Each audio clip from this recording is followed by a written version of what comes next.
Good morning students. இன்றைக்கி நம்ம பார்க்க போகிற கிளாஸ் வந்து விட்டமின்ஸ். சரிங்களா? விட்டமின்ஸில் water soluble vitamin. Last class வந்து ஃபேட் சால்யுபிள் விட்டமின் பார்த்தோம். இந்த கிளாஸ் வந்து water soluble vitamins. Fat soluble vitamins வந்து ஏடிஇகே பார்த்தோம். வாட்டர் சால்யுபிள் விட்டமின்ஸ் வந்து விட்டமின் பி குரூப் எல்லாமே. சரிங்களா? B plus C. ஓகேங்களா? இப்போ இன்ட்ரொடக்ஷன் பார்த்திங்கன்னா, பி விட்டமின்ஸ் ஒரு class of water soluble vitamins that play important role in cell metabolism. Vitamin B வந்து நம்மளுக்கு ரொம்ப இம்பார்ட்டன்ட் ஒர்க் பண்ணுது நம்மளோட பாடியில். அது வந்து எதுக்கு ஹெல்ப் பண்ணுது அப்படின்னு பார்த்தீங்கன்னா, செல் மெட்டபாலிசம் ஆகிறதுக்கு ஹெல்ப் பண்ணுது. Vitamin B complex is a dietary supplement that contains all 8 of the B vitamins. B complex அப்படின்னு நம்ம சொல்கிறோம். பி காம்ப்ளெக்ஸ்னு ஒரு குட்டியாக டேப்லெட் இருக்கும், நம்ம கூட ஜிஹெச்சில் கொடுப்பாங்க, வாங்கி சாப்பிட்ருக்கோம். இந்த வாய் புண்ணுக்கெலாம் கொடுப்பாங்க பி காம்ப்ளெக்ஸ்னு குட்டியாக. அப்போ அதில் பி காம்ப்ளெக்ஸ் அப்படின்னா அப்போ அதில் என்னென்னலாம் இருக்கும் அப்படின்னு என்னைக்காவது அந்த டேப்லெட்ஸ் ஸ்லிப் பார்த்துருக்கீங்களா? இப்போ இது எல்லாமே இருக்கும். B1, B2, B3, B5, B6, B7, B9, B12. ஓகேங்களா? B1க்கு வந்து other name thiamine, B2 riboflavin, B3 niacin, B5 pantothenic acid, B6 pyridoxine, B7 biotin, B9 folate, B12 cyanocobalamin. B vitamins helps the body to produce energy and form red blood cells. நம்மளோட பாடிக்கு எனர்ஜியை கொடுக்கறதும் plus நம்மளோட red blood செல்லை வந்து form பண்ணுறதும் இதோட work. First வந்து B1 பார்க்கலாம். B1 அப்படின்னா தயமின் அப்படின்னு அர்த்தம். It is a water soluble vitamin of the B complex. This vitamin is widely distributed throughout the plant and animal kingdom. ரெண்டுத்துலேருந்துமே நம்மளுக்கு கிடைக்குது. It is stable in dry form. இது வந்து try ஃபார்மில் தான் நம்மளுக்கு கிடைக்குது. Cooking food is natural and or alkaline media. நம்ம வந்து அதை ஃபுட்டை குக் பண்ணணும் அப்படின்னா நம்மளுக்கு வந்து அது அல்கலைனாக மாறிடுது. So vitamin B1 gets destroyed. அதை நம்ம குக் பண்ணும்போது B1 வந்து அதில் டெஸ்ட்ராய் ஆகிடுது. Vitamin B1 is readily soluble in water and soluble in fat solvent. ஏன் அப்படின்னா நம்ம குக் பண்ணும்போது தண்ணி வச்சு தான் குக் பண்ணுறோம். அப்போ தண்ணி வச்சு குக் பண்ணும்போது இப்போ ஒரு பருப்பு இருக்குதுன்னு வச்சுங்களேன். மோஸ்ட்லி பருப்பு வந்து யாரும் வாஷ் பண்ணிவிட்டு யூஸ் பண்ணக்கூடாதுன்னு சொல்லுவாங்க. இங்கே அரிசி வந்து களையுவோம், ஆனால் பருப்பு வந்து களைய மாட்டோம் மோஸ்ட்லி. ஏன் அப்படின்னா பருப்பு மேலே வந்து அந்த தைமின் அந்த B1 இருக்குது அப்படின்னு சொல்லுவோம். அது வந்து நம்ம அதாவது தண்ணி வச்சு வாஷ் பண்ணக்கூடாது அப்படின்னு சொல்லுவோம்.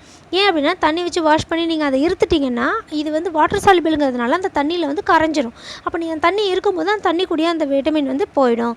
வெறும் பருப்பில் கொஞ்சம் ப்ரோட்டீன் அந்த மாதிரிலாம் இருக்கும்ல, அதில் வந்து நம்மளுக்கு கிடைக்கும். அப்போ B1 வந்து நம்மளுக்கு கிடைக்காமலே போயிடும். அதனால நம்மளுக்கு அதை வந்து அப்படியே, அதாவது எப்படின்னா இப்போ அதை நீ வேக வைக்கிறேன்னா தண்ணி ஊற்றி வேக வைக்கிறோன்னா தண்ணியில் வந்து கரைஞ்சிருக்கும். அந்த தண்ணி வந்து ஆவியாக போயிடுச்சு அப்படின்னா நம்மளுக்கு அதில் உள்ள விட்டமின்ஸ் கிடைக்காம போயிடும். சரிங்களா? அப்போ அதை எப்படி வந்து குக் பண்ணணும் அப்படின்றது மெத்தட்ஸ்லாம் இருக்குது. ரெக்கமெண்டட் டெய்லி அலவன்ஸ் அப்படின்னு பார்த்தீங்கன்னா, daily requirements of B1 is 0.5 or 5 mg per 1000 kilocalories of energy intake. ஓகேங்களா? இதுதான் ரெக்கமெண்டட். நம்மளுக்கு 0.5 to 0.5 per mg. ஓகேங்களா? அது நம்மளுக்கு கிடைக்கிது. டெய்லி அலவன்ஸ் வந்து நீங்கள் பார்த்துக்கோங்க. நம்மளுக்கு நார்மலாக மென் அண்ட் உமன் எவ்வளோ வேணும் அப்படின்னா, பாடி வெயிட்ஸ் கேஜி இருந்துச்சுன்னா, எப்படி 60 kg இருந்துச்சுன்னா 1.2 mg per day கிடைக்கணும். 55 இருந்துச்சுன்னா 1 mg. இதை மட்டும் ஞாபகம் வச்சுக்கிட்டா போதும். சரிங்களா? நோ மோர் டீட்டெயில்ஸ், ரொம்ப டீட்டெயிலாக வேண்டாம். ஓகேவா? டயட்ரி சோர்ஸ் அப்படின்னு பார்த்தீங்கன்னா, the important source are whole grain cereals, wheat, germ, pulses, nuts and oil seeds, liver, meat, chicken, egg, yolk and fish are moderate sources. இதிலலாம் வந்து மாட்ரேட் அளவு தான் இது இருக்குது. ரிச் சோர்சஸ்ன்னு பார்த்தீங்கன்னா, dried yeast, rice polishes and wheat germ அப்படின்னா அந்த முளைக்க வச்சதுன்னு சொல்லுவோம். ஓகேங்களா? அதிலலாம் இருக்குது. The main source of B1 in the diet of Indian people is in சீரியல்ஸில் தான் அதிகமாக இருக்குது. Contribute from 60 to 85% of the total supply. அந்த சீரியல்ஸ் நம்ம சாப்பிட்டோம் அப்படின்னாவே நம்மளுக்கு தேவையான 60 to 80% ஆஃப் விட்டமின் வந்து நம்மளுக்கு கிடச்சிடும். ஃபுட் ஸ்டஃப் ரிச் சோர்சஸ் அப்படின்னு பார்த்தீங்கன்னா, ட்ரைடு ஈஸ்ட்டில் வந்து 3 to 6 mg per 100 gram இருக்குது.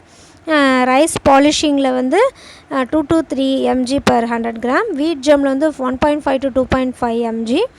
குட் சோர்சஸ் அப்படின்னு பார்த்தீங்கன்னா, ஹோல் சீரியல், ஹோல் வீட்டு இதிலலாம் இருக்குது. மில்லட்டு, ஓட்ஸு இதிலலாம். லெக்யூம்ஸ் அதுலேயும் வந்து இது குட் சோர்ஸ் தான் இருக்குன்றாங்க. பீஜன் பி அப்படின்னா 0.45 to 0.6.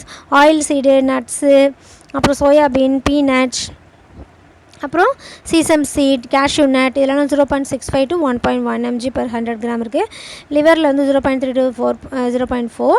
Mill cereals, raw milled rice, அப்புறம் wheat floor and pure barley இதெல்லாம் 0.7 to 1.112 இருக்குது.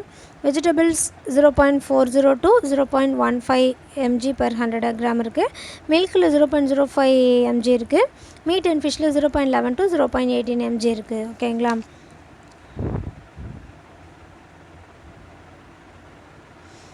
இதோட ஃபங்க்ஷன் என்ன அப்படின்னு பார்த்தீங்கன்னா, it is essential for the utilization CHOs. சிஹெச்ஓன்னு என்ன? கார்போஹைட்ரேட். அப்போ அதாவது நம்ம சாப்பிட்ற கார்போஹைட்ரேட் வந்து நம்ம பாடியில் யூட்டிலைஸ் ஆகணும் அப்படின்னா அதுக்கு எது நம்மளுக்கு முக்கியம்? B1 தைமின் வந்து முக்கியம். Thymine pyrophosphate place an important part in carbohydrate metabolism. அப்போ என்னவா அந்த தைமின்லேயே என்ன வந்து அந்த கார்போஹைட்ரேட் மெட்டபாலிசத்துக்கு ஹெல்ப் பண்ணுது அப்படின்னு பார்த்தீங்கன்னா, பைரோபாஸ்பேட் அப்படி தைமின் பைரோபாஸ்பேட் அப்படின்ற ஒன்று ஹெல்ப் பண்ணுது. It is essential for the oxidation of pyruvic acid which is an intermediate product in carbohydrate metabolism. இது வந்து இது ஆக்சிடேஷன் ஆகும்போது அந்த பைருவிக் ஆசிட் ஆக்சிடேஷன் ஆகும்போது இது வந்து ரொம்ப இன்டர்மீடியட் ப்ராடக்டாக இருந்து ஹெல்ப் பண்ணுது. It is essential to maintain the nerve in the healthy condition. நர்வ்ஸை வந்து ஹெல்த்தி கண்டிஷனாக வச்சுக்கிறதுக்கு எது வேணும்? தைமின் வந்து வேணும். Thiamine pyrophosphate is involved with the function of nerve cell membrane. ஏன் நம்ம இப்போ அந்த நர்வ் வந்து வச்சுக்கிறதுக்கு வேணும் அப்படின்னு பார்க்குறோன்னா, அந்த நர்வ் செல்ஸ் வந்து நல்ல நார்மலாக நல்ல ஹெல்த்தியாக இருக்கணும் அப்படின்னா இது வந்து தேவைப்படுது. It is essential for the maintenance of good appetite and normal digestion. நல்ல பசியை தூண்டுறதுக்கும் நம்மளுக்கு பசி எடுக்கும்போது நல்லா சாப்பிட்டோம் அப்படின்னா அது ஈஸியாக டைஜஷன் ஆகிறதுக்கும் இது ஹெல்ப் பண்ணுது. Thiamine pyrophosphate acts as a cofactor for a number of important enzymes in the body. நம்மளோட பாடியில் இருக்கிற நிறைய என்சைம்ஸுக்கு இது வந்து கோஃபேக்டராக இருக்குது. தைமின் பைரோபாஸ்பேட் டிபிபி அப்படின்னு சொல்லுவோம். இது எங்கே டைஜஷன் ஆகுது அப்சர்ப்ஷன் ஆகுது அப்படின்னு பார்த்தீங்கன்னா, in plant thiamine exist in its free form. In animal foods 95% above occurs in a phosphorylated form, primarily as thiamine disphosphate and thiamine triphosphate. thiamine diphosphate அப்படின்னு பார்த்தீங்கன்னா அது வந்து ப்ரைமர்லி அதுவாக இருந்து அதுதான் ப்ரைமரியாக இருக்குது. அது வந்து என்னவாக மாறுது அப்படின்னா பாஸ்போரிலேட்டட் ஃபார்மாக மாறுது. intestinal phosphatase remove the phosphate prior to absorption. அந்த இன்டெஸ்டைனில் இருக்கிற பாஸ்பேட்டேஸ் வந்து ரிமூவ் ஆகி பாஸ்பேட் அப்படியே மாறுது. Absorption of free thiamine, not phosphorylated thiamine, can be both active and passive depending on the amount present in the intestine. இன்டெஸ்டைனில் வந்து அது எந்த அளவுக்கு இருக்குது அப்படின்றத பொறுத்து தான் அது அப்சர்ப்ஷன் ஆகும். சரிங்களா? If in small amount there is a sodium dependent active transport mechanism in the upper jejunum. Appar ஜிஜினத்தில் வந்து ஸ்மால் இன்டெஸ்டைனில் கொஞ்சோண்டு வந்து என்ன ஆகுது, அதாவது டிரான்ஸ்போர்ட் மெக்கானிசம் ஆகும்போது ஆக்டிவ் டிரான்ஸ்போர்ட் மெக்கானிசம் அதை ஈஸியாக வந்து அந்த இடத்த கடந்து அது வந்துடுது. சரிங்களா? If in larger amount passive diffusion takes over. அதிக அமௌண்ட் இருந்துச்சுன்னா பாசிவ் டிஃப்யூஷன்னா என்ன? ஊடுருவது. உள்ள செல்லுலேருந்து இன்னொரு செல்லுக்கு ஊடுருவி போகிறது. அது வந்து அதிகமாக நடக்குது அங்கே அப்படின்றாங்க. Alcohol injection interferes with the active transport. Alcohol வந்து நம்ம எடுத்துக்கிட்டோம் அப்படின்னா இந்த விஷயம் அந்த கார்போஹைட்ரேட்லேருந்து அந்த பிரிஞ்சு வருதில்ல அதெல்லாம் அந்த ஃபங்க்ஷன் வந்து தடைபடுது அப்படின்றாங்க. இன்டர்ஃபியர் அப்படின்னா தடுக்கிறது அப்படின்னு அர்த்தம். ஆல்கஹால் நம்ம எடுத்துக்கிட்டோன்னா அப்போ இது எதுவுமே நடக்காமல் போயிடும். அப்போ நம்மளுக்கு அந்த தைமினும் கிடைக்காம போயிடும், கார்போஹைட்ரேட்டும் சரியாக செரிக்காது. சரிங்களா? இதுதான் டைஜஷன் அண்ட் அப்சர்ப்ஷன். ஸ்டோரேஜ் அப்படின்னு பார்த்தீங்கன்னா, liver and other organs and tissues have an optimum level of thiamine. லிவர்லேயும் மற்ற ஆர்கன்லேயும் கொஞ்சோண்டு டிஷ்யூஸ்லேயும் இது ஸ்டோரேஜ் ஆகுது. Excess intake does not increase the further optimum level. அதிகமான இன்டேக் வந்து இது மோஸ்ட்லி இருக்காது, அதிகமாக ஆகாது. ஆச்சுனாலும் ஒன்று எங்கேயும் வந்து ஸ்டோர் ஆகிறது கிடையாது, வெளியில் போயிடுது. சிந்தசிஸ் அப்படின்னு பார்த்தீங்கன்னா, vitamins are not synthesized in the body but it is taken from food of plant. நம்ம ஏற்கனவே விட்டமின்ஸில் பார்த்துருக்கோம்.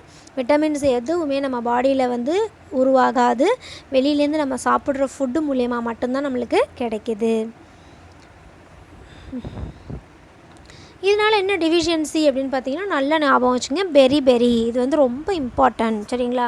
ஏன்னா நிறைய கண்டிஷன் 1 மார்க்கில் கேட்கலாம், இல்லை 5 மார்க்கில் வந்து விட்டமின் 1ன்னு கேட்காம பெரி அப்படின்னு கேட்கலாம். அப்படின்னா நீங்கள் விட்டமின் 1ஓடது B1ஓடது எல்லாத்தையுமே எழுதணும் ஓகேங்களா. Effects of vitamin B1 deficiency அப்படின்னு பார்த்தீங்கன்னா, deficiency of B1 leads to beriberi, polyneuritis, mental confusion, muscular weakness, cough tenderness, muscle pain, heart disorder, cardiac rhythmic disturbances, cardiac enlargement, depression, irritability, Wernicke Korsakoff syndrome. அடுத்தது அது வந்து alcohol consumption அப்போ வரக்கூடிய syndrome. அதை பற்றி நம்ம பின்னாடி பார்ப்போம், பின்னாடியும் வருது டீட்டெயிலாக. The 2 principal deficiency disease are beriberi and Wernicke's encephalopathy. அதாவது இதுதான் வந்து நம்ம பெரிபெரினால் வரக்கூடிய அந்த டிஃபிஷியன்சி. என்னது B1னால் வரக்கூடிய டிஃபிஷியன்சி 2 மெயினாக பார்த்தீங்கன்னா பெரிபெரியும் வெர்னிக்ஸ் என்செஃபலோபதியும் சரிங்களா. இது 2 தான் வருது. இதிலே 3 டைப்ஸாக பிரிச்சுருக்காங்க இந்த பெரிபெரியவே. ட்ரை பெரிபெரி, வெட் பெரிபெரி, இன்ஃபன்டைல் பெரிபெரி அப்படின்னு 3ஆக பிரிச்சுருக்காங்க. ட்ரை அப்படின்னா நம்மளுக்கே தெரியும், அதோடைய சிம்டம்ஸ் வந்து அது இதாக இருக்கும், ட்ரையாக இருக்கும். வெட் அப்படின்னா அது தண்ணி உள்ளது. ட்ரைனா என்ன, தண்ணியே இல்லாதது. வெட்னா தண்ணி உள்ளது. அப்போ சிம்டம்ஸை நீங்கள் அப்படி தான் வந்து பிரிச்சுக்கணும். ட்ரை பெரிபெரி அப்படின்னு பார்த்தீங்கன்னா paraplegic beriberi affecting chiefly the peripheral nerves. Its clinical pattern is predominantly that of a polyneuropathy without associated congestive failure. இப்போ ட்ரை பெரிபெரியில் வந்து ஹார்ட் சிம்டம் எதுவும் வராது. என்ன வந்துடுது, பெரிபரல் நர்வ்ஸ் வந்து அஃபெக்ட் பண்ணுது. கிளினிக்கல் சிம்டம்ஸ் எப்படி இருக்கும் அப்படின்னு பார்த்தீங்கன்னா பாலிநியூரோபதி, அதாவது நர்வ் எஃபெக்ட்ஸ் உள்ள அந்த சிம்டம் மட்டும்தான் நம்மளுக்கு இருக்கும். கார்டியாக் சிம்டம் எதுவுமே இருக்காது. எதில், ட்ரை பெரிபெரியில். இதில் என்ன சைன்ஸ் அண்ட் சிம்டம்ஸ் அப்படின்னு பார்த்தீங்கன்னா லாஸ் ஆஃப் அப்படைட், பசிக்காது. ஏன்னா பசியை தூண்டுற அந்த நரம்பு வந்து வேலை செய்யாமல் போயிடும். அதனால் tingling and numbness of the legs and hand. Tingling அப்படின்னா குத்துறது. இப்படி நம்மளுக்கு கால் கையெல்லாம் மறுத்துருச்சுன்னு வச்சுங்களேன், அந்த மறுத்தது சரியாகும் போது அப்படி டச் பண்ணாவே நம்மளுக்கு அப்படி விறுவிறுன்னும். அந்த மாதிரி கால் கையை நவுத்துனாவே விறுவிறுன்னும். அதுதான் டிங்க்லிங் அப்படின்னு நம்ம சொல்கிறது. அப்புறம் நம்னஸ், மறுத்து போகிறது. அந்த மாதிரியான ஹேண்ட் அண்ட் லெக்ஸ் வந்து நம்மளுக்கு இருந்துச்சு அப்படின்னா நம்மளே வந்து என்னது தெரிஞ்சுக்கலாம். நம்மளுக்கு B1 கம்மியாக இருக்க போல் இருக்குது, அப்போ B1 எதுலலாம் அதிகமாக இருக்கோ அதெல்லாம் நம்ம எடுத்துக்கணும் அப்படின்னு தெரியணும். Wasting of muscles and deficiency in walking, difficulty in walking. அது மசில் வேஸ்ட்னஸ் இருக்கும்.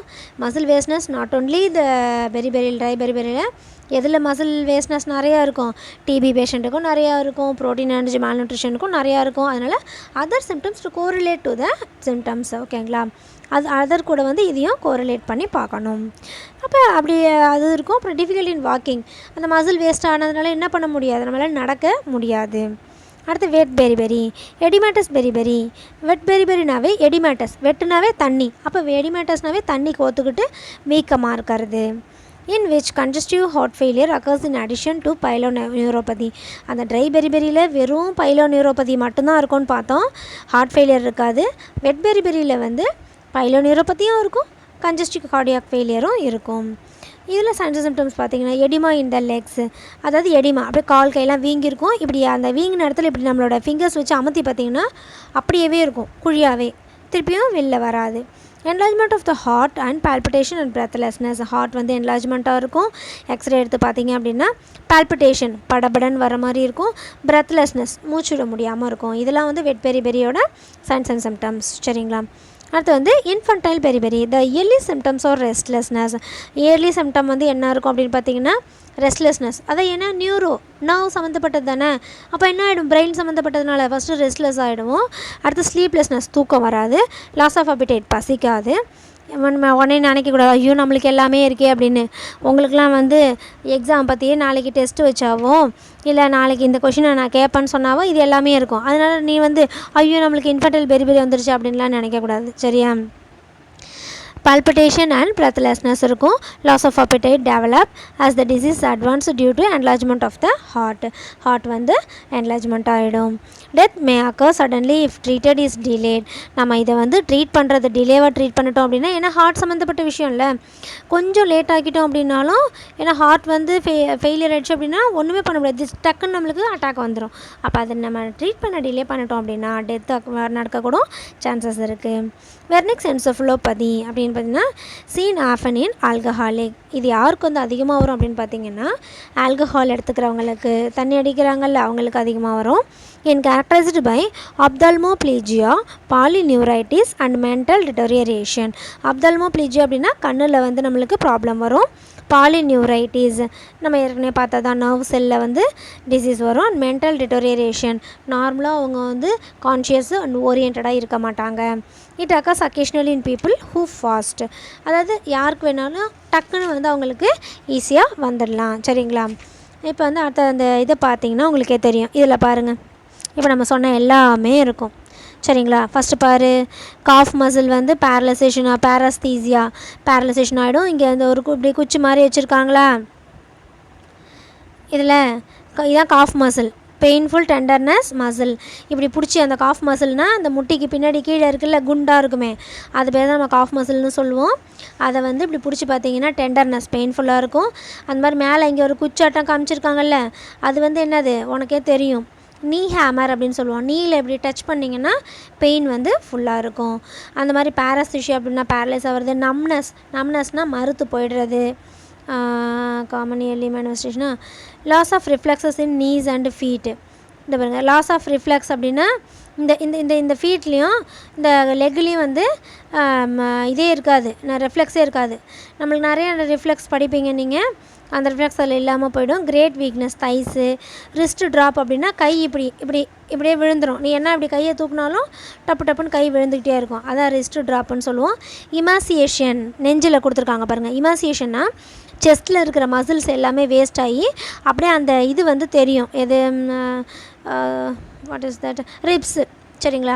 அந்த ரிப்ஸ் வந்து அப்படியே நம்ம பார்த்து அப்படியே எண்ணிடலாம். அந்த டிபி பேஷண்ட்டுக்கெலாம் தெரியும்ல, அந்த மாதிரி அப்படியே ரிப்ஸ் தெரியும். அப்படியே கரெக்டாக எண்ணிடலாம், இந்த சைடு எத்தனை ரிப்ஸ் இருக்குது, இந்த சைடு எத்தனை ரிப்ஸ் இருக்குதுன்னு. அது பேர் தான் இமாசியேஷன் அப்படின்னு சொல்லுவோம். அடுத்தது எஃபோனியா மே அப்பேர் புவர் ப்ரக்னோசிஸ். வேகஸ் நர்வ் வந்து இதில் இன்வால்வ் ஆகிருக்கும். எஃபோனியா அப்படின்னு சொல்லுவோம். சரிங்களா? வேகஸ் நர்வ் வந்து வேலை செய்யாமல் போயிடும், நர்வ் எதுவுமே இல்லாமல். அடுத்து ஃபுட் ட்ராப் அப்படின்னா கால் வந்து இப்படி தொங்கி போயிடும். கால் வந்து நம்ம இப்படி படுத்தோன்னா நம்ம கால்லாம் அப்படி நேராக தானே நீட்டிட்டு தானே படுப்போம். அவங்களுக்கு வந்து கால் இப்படி தொங்கி போயிடும், பேரலைசிஸ் பேஷண்ட்டுக்கு இருக்கிற மாதிரி. டிஸ்னியா ஆர்த்தோபனியா. டிஸ்னியானா ப்ரீத்திங் டிஃபிகல்ட்டி, ஆர்த்தோபனியானா உட்காந்துருக்கும் போது வரும், அதாவது ப்ரீத்திங் டிஃபிகல்ட்டி. சரிங்களா? அடுத்தது செஸ்ட் எக்ஸ்ரேல பார்த்தீங்கன்னா இங்கே பாருங்கள், ஹார்ட் வந்து பெருசாக இருக்குது. இந்த பாருங்கள், இந்த பக்கம் இருக்குதா லங்ஸு கருப்பாக தெரியுதா, இந்த பக்கம் பாதி தான் கருப்பாக தெரியுது, மீதியை காணும் பாருங்கள் லங்ஸு. அப்போ அது அந்த அளவுக்கு இந்த லெஃப்ட் சைடு இருக்கிற மாதிரி ரைட் சைடும் இருக்கணும். ஆனால் அந்த இடத்துல ஹார்ட் வந்து வீங்கி இருக்கிறதுனால நம்மளுக்கு லங்ஸ் வந்து தெரியலை. Okay, dilatation of right heart failure உங்கள் புக்கில் பார்த்தீங்கன்னா நல்லா தெரியும். அடுத்து வெர்னிக் சிண்ட்ரோம் அப்படின்னு பார்த்தீங்கன்னா ஆப்தால்மோப்ளீஜியா, கண்ணில் இங்கே பாருங்கள் எப்படி இருக்குன்னு கன்ஃபியூஷன் இருக்கும் அவங்களுக்கு. கோமாக்கு போயிடுவாங்க பேஷண்ட், டெத் ஆகிடுவாங்க. இதெல்லாம் தான் signs and symptoms of beriberi. சரிங்களா?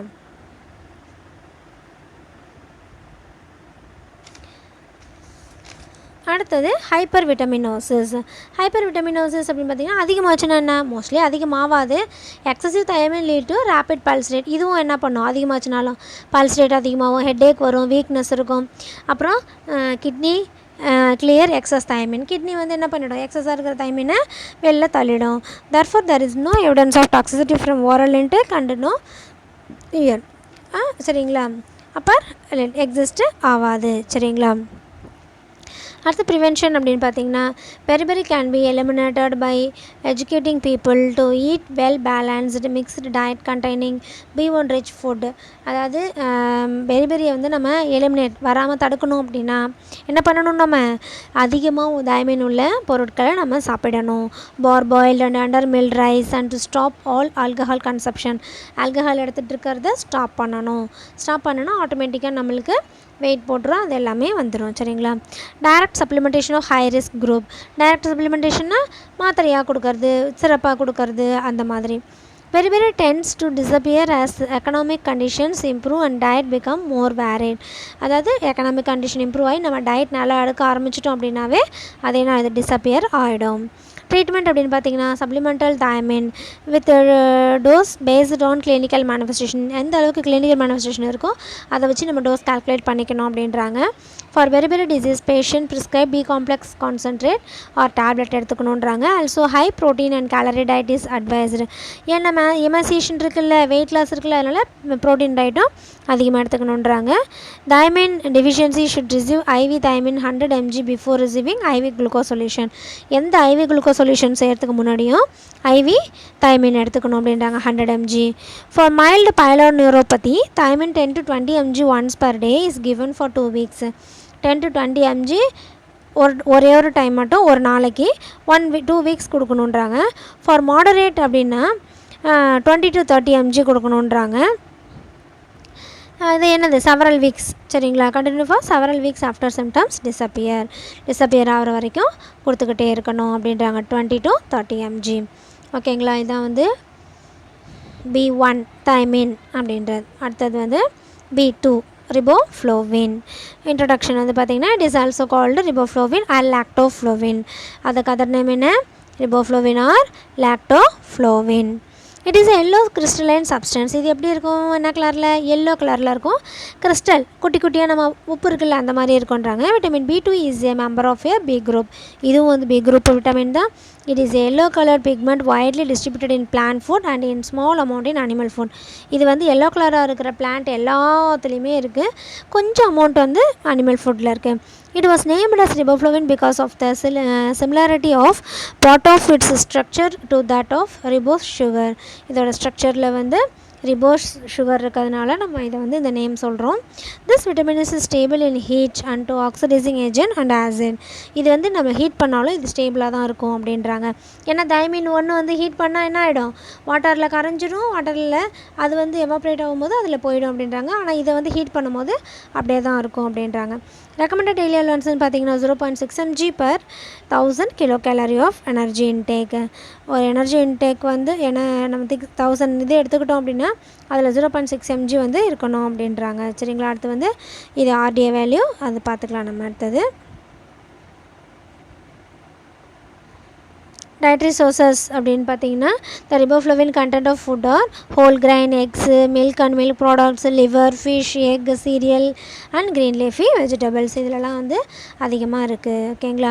நான் மோஸ்ட்லி ஏன் இதை அதிகமாக சொல்லலை அப்படின்னா, ஏன்னா நீங்கள் எல்லாருமே இங்கிலீஷ் டு தமிழ் மீனிங் எழுதிருக்கீங்க. அதனால் அதை சொல்லி டைம் வேஸ்ட் பண்ண வேணாமன்றதுனால தான் நான் வந்து சோர்சஸ்லாம் ரீட் பண்ணுறதோடு இருக்கேன். சரிங்களா?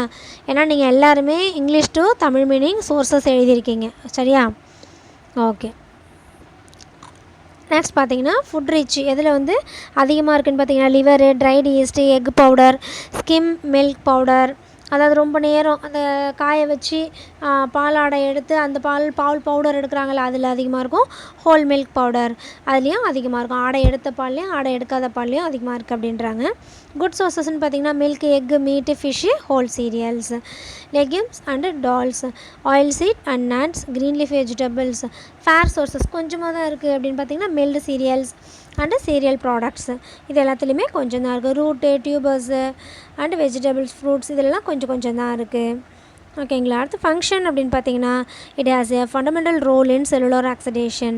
செல்லு வந்து ஆக்சிடேஷன் ஆகிறதுல இதோட ரோல் வந்து அதிகமாக இருக்குது. It is cofactor in a number of enzymes involved with energy metabolism. இது வந்து நான் ஏற்கனவே அதுவும் அதே தான் பார்த்தோம்.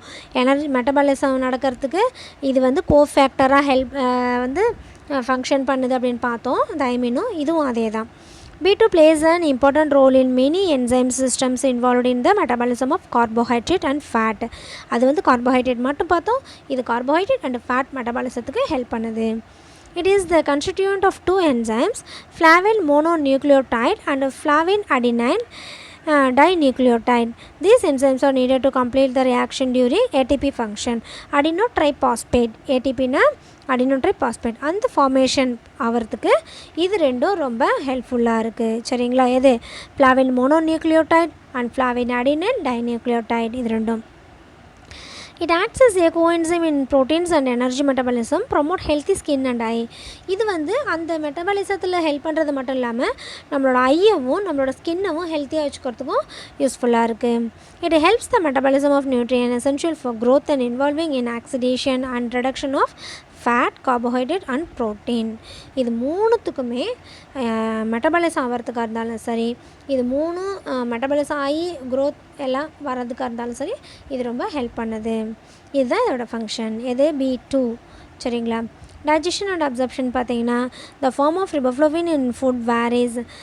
அதாவது எந்தெந்த பொருள்லேருந்து எப்படி சொல்கிறது, இப்போ பிளான்ட்டு இப்போ எதில் அதிகமாக இருக்கோ அதை நம்ம எடுத்துக்கிட்டோம் அப்படின்னா அதுக்கு தகுந்த மாதிரியான அப்சர்ப்ஷன் இருக்கும், டைஜஷன் இருக்கும். கொஞ்சோண்டு B2 இருக்கிறத எடுத்துக்கிட்டோம்னா அதுக்கு தகுந்த மாதிரியான அப்சர்ப்ஷனும் டைஜஷனாக இருக்கும். In some foods riboflavin is found as free or protein bound riboflavin. ஒரு பிளான்ட்லேயும் ஒரு மாதிரியான ஒரு விதத்தில் வந்து அந்த ரிபோஃப்ளவின் இருக்குது, அதை நம்ம எடுத்துக்கிறோம். In other foods riboflavin is found and flavin mononucleotide or flavin adenine dinucleotide. நம்ம எடுத்துக்கிற அந்த இதை பொறுத்து இருக்குது. டைஜஷன் அண்ட் அப்சர்ப்ஷன் பார்த்திங்கன்னா இது ஃபஸ்ட்டு இந்த 2 ஃபார்மில் எது வேணாலும் நம்ம என்ன எடுத்துக்கிறோமோ அதை பொறுத்து நம்மளுக்கு டைஜஷன் அண்ட் அப்சர்ப்ஷன் இருக்கும். Need to remove protein and phosphate to observe. அதாவது ப்ரோட்டீனையும் பாஸ்பேட்டையும் ரிமூவ் பண்ணிவிட்டு அதுக்கப்புறம் தான் அது அப்சர்வ் ஆகுது. Riboflavin attached to protein is freed by the action of hydrochloric acid and gastric and intestinal enzyme. அது பண்ணும்போது அதில் உள்ள ப்ரோட்டீன் எல்லாமே போயிட்டு வெறும் நம்ம ரிபோஃப்ளவினை அப்சர்ப்ஷன் ஆகிடுது.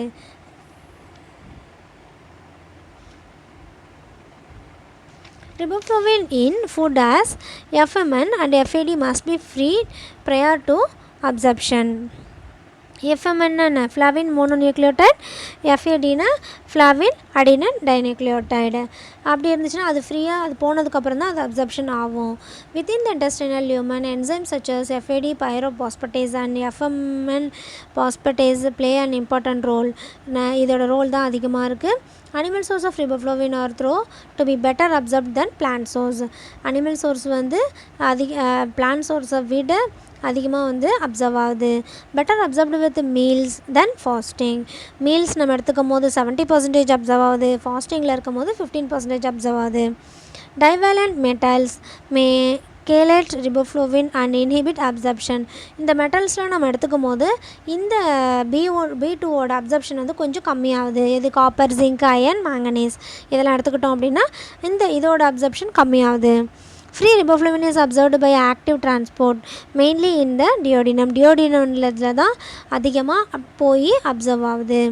A small amount of riboflavin is observed in the large intestine. கொஞ்சோண்டு ரிபோஃப்ளவின் வந்து லார்ஜ் இன்டெஸ்டைனுக்கு போயிடுது, அங்கே போய் இருக்கிற மிச்ச சொச்சமும் எல்லாமே ரிபோஃப்ளவினாக அப்சர்வ் ஆகிடுது.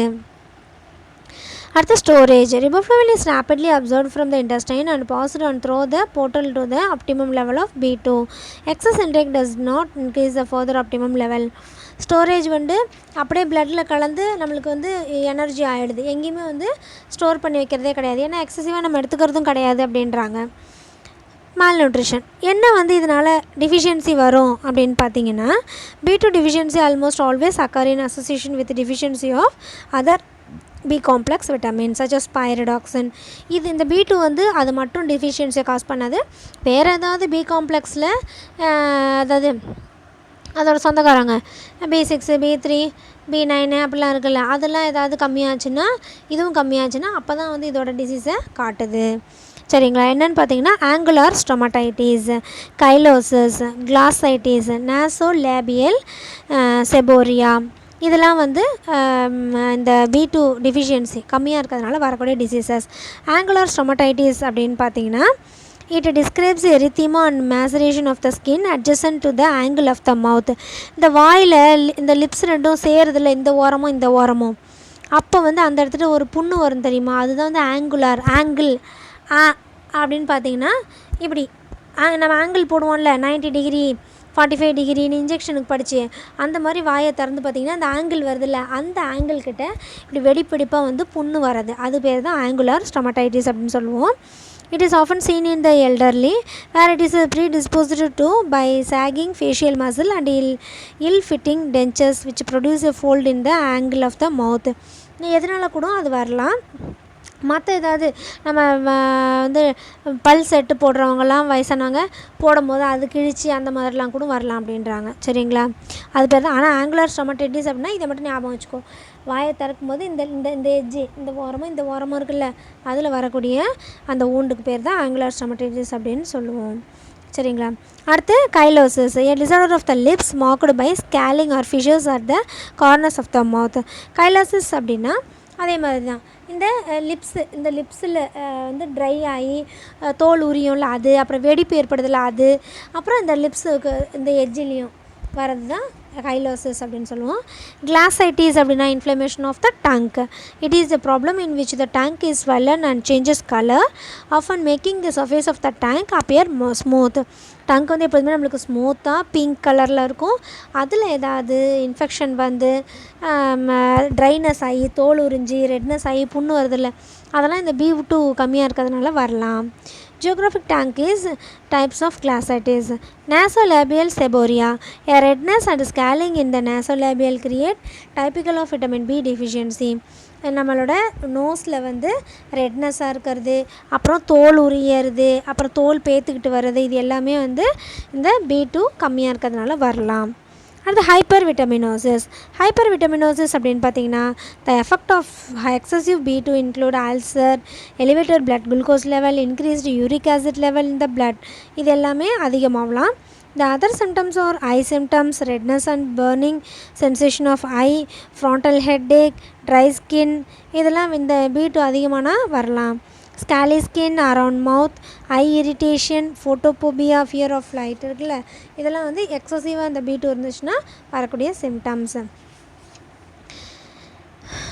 ப்ரிவென்ஷன் அப்படின்னு பார்த்தீங்கன்னா riboflavin deficiency can be prevented by including milk, cheese, yogurt, meat and or certain vegetables இந்த டெய்லி டயட். இதெல்லாம் நம்ம எடுத்துக்கிட்டோம் அப்படின்னா இந்த டிஃபிஷியன்சி வரவே வராது.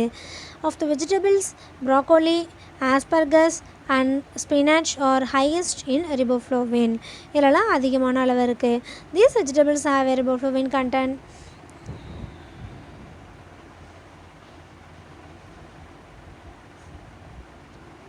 that is similar to that of milk, yogurt or meat. சரிங்களா? இது ப்ரிவென்ஷன். இதெல்லாம் நம்ம எடுத்துக்கிட்டோம் அப்படின்னா நம்மளுக்கு வராது. ட்ரீட்மெண்ட் அப்படின்னு பார்த்தீங்கன்னா riboflavin deficiency can be treated with supplemental riboflavin 0.5 mg per kg per body weight per day கொடுத்தோம் அப்படின்னா நம்மளுக்கு இந்த B2ஓட சிம்டம்ஸ் எதுவும் வராது அப்படின்றாங்க. சரிங்களா? அடுத்து வந்து இது வரைக்கும் B2 பார்த்தோம். அடுத்து B3 நியாசின். நல்லா ஞாபகம் வச்சுக்கோங்க, எப்பொழுதுமே அதர் நேம் வந்து நம்மளுக்கு நல்லா தெரியணும். நம்ம டேப்லெட் எடுத்துக்கிட்டாலோ இன்ஜெக்ஷன் எடுத்துக்கிட்டாலோ அதில் போய் நம்மளுக்கு B12, B2, B1 இப்படிலாம் வந்து போட்டிருக்காது. ரிபோஃப்ளோவின், சைனோகோபலமைன், நியாசின் இப்படின்லாம் போட்டிருக்கோம். மல்டிவிட்டமின் எடுத்துக்கிட்டிங்கன்னா அதில் விட்டமின் B காம்ப்ளெக்ஸ் எல்லாமே இருக்கும். சரிங்களா? அப்போ நம்மளுக்கு அதர் நேம் கண்டிப்பாக தேவை. கண்டிப்பாக 1 மார்க்கில் ஒரு அதர் நேமாவது வரும். ஓகேங்களா? B3 நியாசின், also called nicotinic acid or nicotinamide. ஓகேங்களா? அதர் நேம் இது. It is the derivative of niacin and used by the body to form the coenzymes required by the body for utilizations of carbohydrate வந்து metabolism ஆகிறதுக்கு அதை utilise பண்ணுறதுக்கு இது ஹெல்ப்ஃபுல்லாக இருக்குது. It is white crystalline compound. அது என்ன பார்த்தோம்? எல்லோ கலர் பார்த்தோம். இது white colour. soluble in water, stable to heat, light, acid and alkaline. என்ன பண்ணனாலும் இது வந்து ஸ்டேபிளாக தான் இருக்கும். Amino acid tryptophan else 1 gram of niacin. Amino ஆசிட்ஸில் ட்ரிப்டோஃபன் அப்படின்னு ஒரு அமினோ ஆசிட் இருக்குது. அதை நம்ம எடுத்துக்கிட்டோம், அதுலேருந்து நம்மளுக்கு 1 gram of நியாசின் வந்து கிடைக்கிது அப்படின்றாங்க. நம்மளோட டெய்லி ரெக்குவயர்மெண்ட் பார்த்தீங்கன்னா 6.6 mg per 1000 kilocalorie of energy intake. 1000 kilocalorie energy எடுத்துக்கணும் அப்படின்னா அதுக்கு வந்து 6.6 mg தேவை. இது இந்த B3. ஓகே, இது ஆர்டிஏ பார்த்துங்க. டயட்ரி சோர்சஸ்னு பார்த்தீங்கன்னா foods rich in niacin or tryptophan or liver, kidney, meat, poultry, fish, legumes and groundnut, grains, whole cereals, dried yeast are good sources. இதிலலாம் நிறையா இருக்குது. Maize, milk, egg and vegetables are poor sources of B3. இதிலலாம் கம்மியான sources இருக்குது. இது வந்து food stuff எது அதில் அதிகமாக இருக்குது? ரிச் சோர்சஸ்னு பார்த்தீங்கன்னா dried yeast, liver, rice polishing, peanut flour. Good சோர்சஸ்னு பார்த்தீங்கன்னா whole cereal, legume, meat, fish இதெல்லாம் அதிகமாக இருக்குது. ஃபேர் ரொம்ப கம்மியாக இருக்கிறதுன்னு பார்த்தீங்கன்னா millet cereal, maize, roots and tubers, other vegetables, milk, egg இதெல்லாம் ஃபேட் சோர்ஸஸில் இருக்குது.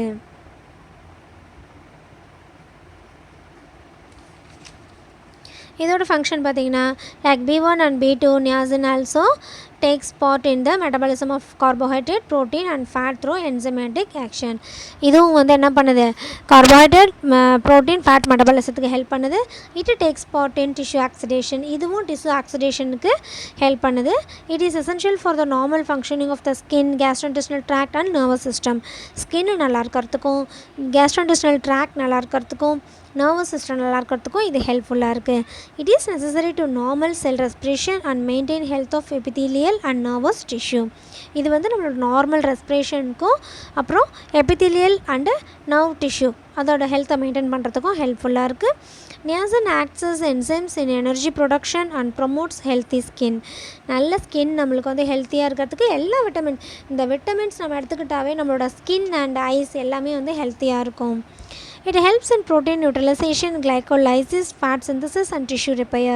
இது வேறு எதுக்கு ஹெல்ப் பண்ணுது அப்படின்னு பார்த்தீங்கன்னா ப்ரோட்டீன் யூட்டிலைஸ். நம்ம என்ன தான் ப்ரோட்டீன் நம்ம நிறைய சாப்பிட்டாலும் அது வந்து யூட்டிலைஸ்னால் என்ன, செயல் பண்ணுறதுக்கு இது வந்து தேவைப்படுது. அடுத்து டைஜஷன் அண்ட் அப்சர்ப்ஷன்.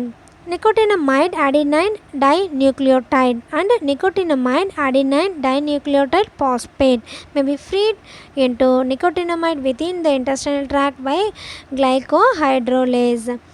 என்ன மேம் இப்படிலாம் இப்போ ரீட் பண்ணுறீங்க, எங்களுக்கு வாயிலே நுழையில, இது எப்படி நாங்கள் மனப்பாடம் பண்ணுறதுன்னு கேட்பீங்க. இதெல்லாம் நீங்கள் மனப்பாடம் பண்ணணுன்ற அவசியம் இல்லை. அது எந்த இடத்துல டைஜஷன் ஆகுது, எந்த இடத்துல அப்சர்ப்ஷன் ஆகுது, ஸ்மால் இன்டெஸ்டைனில் எந்த இடம், லார்ஜ் இன்டெஸ்டைனில் எந்த இடம், இல்லாட்டி என்ன அப்படின்றத மட்டும் நீங்கள் தெரிஞ்சுக்கிட்டால் போதும். இது ஏன் சொல்கிறோன்னா, இது வேறு எங்கேயாவது நீங்கள் கேள்விப்படும் போது நம்ம இந்த இடத்துல படித்தோமே அப்படின்ற அந்த ஒரு ஞாபகம் உங்களுக்கு வரணுங்கிறதுக்காக தான் இது. சரிங்களா? இது அப்படியே போய் நீங்கள் எக்ஸாமில் எழுத போகிறது கிடையாது. அப்படி அட்லீஸ்ட் எங்கேயாவது என்ஏடின்னு பார்க்குறீங்க அப்படின்னா, ஐயோ என்ஏடின்னு எங்கே படிச்சிருக்கோமே அப்படின்னு உனக்கு ஞாபகம் வரணும். அதுக்காக தான் இது சொல்கிறது. ஓகேங்களா? இது ஒன்ஸ் நீங்கள் ரீட் பண்ணி பாருங்கள், ஈஸியாக தான் இருக்கும். Nicotinamide and nicotinic acid can be absorbed in stomach but more readily in the small intestine. Stomachல கொஞ்சோண்டு அப்சர்வ் ஆகுது, ஸ்மால் இன்டெஸ்டைன்லேயும் கொஞ்சோண்டு அப்சர்வ் ஆகுது. Nicotinamide and nicotinic acid are absorbed from the small intestine. Once in the intestinal cell, nicotinic acid is converted into nicotinamide. இன்டெஸ்டைனுக்கு வந்தோடனே அந்த nicotinic acid வந்து என்னவா மாறிடுது, நிக்கோட்டினமைடாக மாறிடுது, கன்வெர்ட் ஆகிடுது. சரிங்களா? இதுதான் digestion and absorption.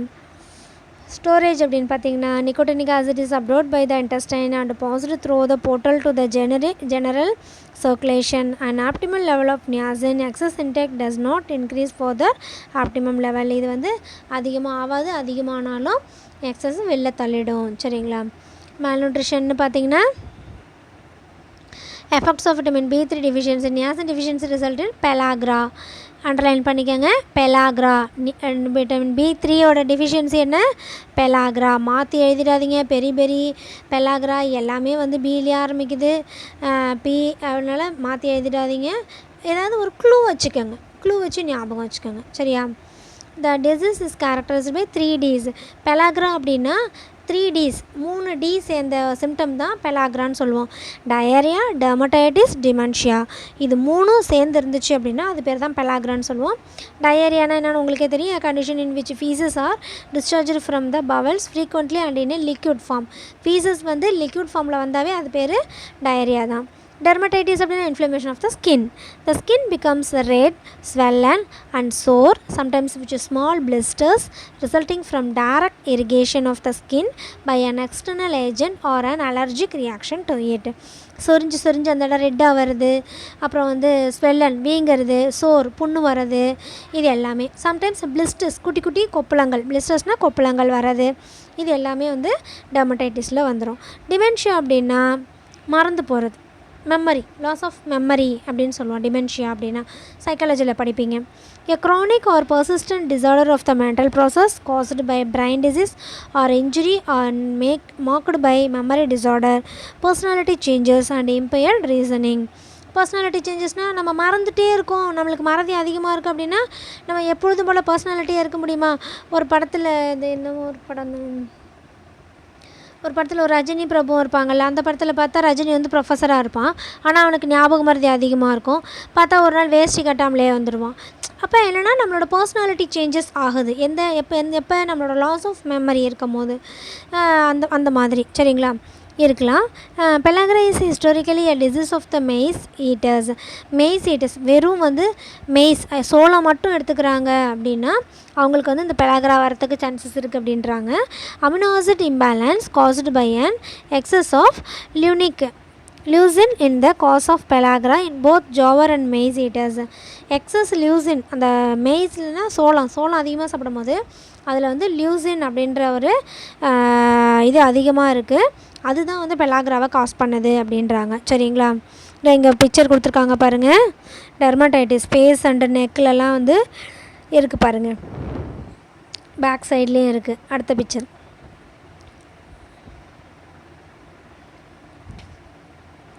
Science and symptoms பார்த்தீங்கன்னா soreness of tongue, loss of appetite, fatigue, loss of weight, diarrhoea, nausea இதெல்லாம் வந்து சைன்ஸ் அண்ட் சிம்டம்ஸாக இருக்குது. ஹைப்பர் விட்டமினோசிஸ் அப்படின்னு பார்த்தீங்கன்னா அதிகமாச்சுன்னா என்ன ஆகும்? In addition to this glossitis and stomatitis usually occur. கிளாசைட்டிஸும் ஸ்டொமடைட்டிஸும் வரும் அப்படின்றாங்க. Inflammation of the tongue and inflammation of the mouth. ஓகேங்களா. The dermatitis is bilaterally symmetrical and is found only on the surface of the body exposed to sunlight. நம்மளோட பாடி வந்து சன்லைட்டுக்கு exposure ஆகணும். such as back of the hand, lower leg, face and neck. இதெல்லாம் வந்து என்னது சன்லைட்டுக்கு ஆகலை, exposure ஆகலை அப்படின்னு பார்த்திங்கன்னா அங்கெல்லாம் வந்து வேறு மாதிரி இருக்கும். இப்போ இங்கே ஃபஸ்ட்டு பிக்சரை பார்த்திங்கன்னா அப்படியே இங்கெல்லாம் சட்டை போட்டு மிஜியெல்லாம் அப்படியே வெயிலில் காஞ்ச மாதிரி இருக்கும். அந்த மாதிரியான சிம்டம்ஸ் இருக்கும். Mental changes also occur will include depression and irritability. Mental changes வந்து இருக்கும், இரிட்டேஷன் இருக்கும். The effects of excess of niacin lead to ulcer formation ஆகலாம், லிவர் டிஸ்ஃபங்க்ஷன் ஆகலாம், increased blood and uric acid level அதிகமாகலாம். இதெல்லாம் hyper vitamin அதிகமான niacin வந்துருச்சுன்னா ஆகலாம். ப்ரிவென்ஷன் பார்த்தீங்கன்னா consumption of a balanced diet rich in niacin, tryptophan including meat, chicken and fish, peanut, milk, egg and fortified cereals is central to the prevention of vitamin B3 deficiency. இதெல்லாம் நம்ம அதிகமாக எடுத்துக்கிட்டால் டிஃபிஷியன்சியே வராது. அதுக்கு எதுக்கு நம்ம ட்ரீட்மெண்ட் வேறு பண்ணணும்? Vitamin supplements are recommended for patient on certain medication such as isoniazid, those with conditions associated with mole absorption such as Crohn's disease and those who chronically abuse alcohol. அதிகமாக ஆல்கஹால் எடுத்துகிட்டு இருந்தால் B complex எதுவுமே நம்மளுக்கு absorption ஆகாது சரிங்களா. அப்போ alcohol எடுத்துக்கிறவங்களுக்கு கண்டிப்பாக இந்த பி காம்ப்ளெக்ஸோட டிஃபிஷியன்சிஸ் இருக்கும். ட்ரீட்மெண்ட் அப்படின்னு பார்த்தீங்கன்னா nicotinamide should be administered intramuscularly in dose of 50 mg twice daily for a week followed by an oral dose of 100 mg twice a day for about 2 to 3 weeks. So இன்ஜெக்ஷனாகவும் கொடுக்கணும், அதை தொடர்ந்து மாத்திரையாகவும் கொடுப்பாங்க. இதுதான் niacin B3. அடுத்து பார்த்தா B5 பென்டோதோனிக் acid. பென்டோதோனிக் acid அப்படின்னு பார்த்தீங்கன்னா B5 also called பென்டோதனேட். இது என்ன சொல்லுவோம்? பென்டோதனேட் அப்படின்னு சொல்லுவோமா. It is a water soluble vitamin. Pantothenate acid is an essential nutrient. Animal require pantothenic acid to synthesize coenzyme A. It is a member of vitamin B complex group which can prevent cure a specific type of dermatitis called check pellagra. இது நம்ம சாப்பிட்டோம் அப்படின்னா pellagra வந்து க்யூரும் ஆகுது அப்படின்றாங்க சரிங்களா. இதோட RDA பார்த்திங்கன்னா அடல்ட்டுக்கு வந்து 10 mg per day, அதை தெரிஞ்சுக்கோங்க ஓகேவா. அடலசன்ஸ் உங்களுக்கு 5 to 9 mg per day. Dietary சோர்சஸ்ன்னு பார்த்தீங்கன்னா it is widely distributed in animal and vegetable food ரெண்டுத்துலேயுமே இருக்குது. ரிச் சோர்சஸ்ன்னு பார்த்தீங்கன்னா ட்ரைட் ஈஸ்ட் அண்ட் லிவரில் இருக்குது. குட் சோர்சஸ்ன்னு பார்த்தீங்கன்னா whole cereal, legumes, nuts and oil சீட்ஸில் இருக்குது. ஃபேர் சோர்சஸ் கொஞ்சோண்டு இருக்குன்னா வெஜிடபிள், மில்க் அண்ட் ஃப்ரூட்டில் ஸ்மால் அமௌண்ட் இருக்குது சரியா.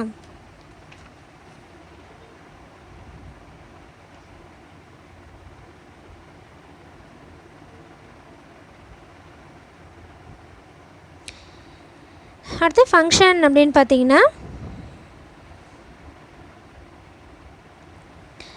it forms a complex compound coenzyme A and acyl carrier protein and thus it takes part in the carbohydrate and fat metabolism.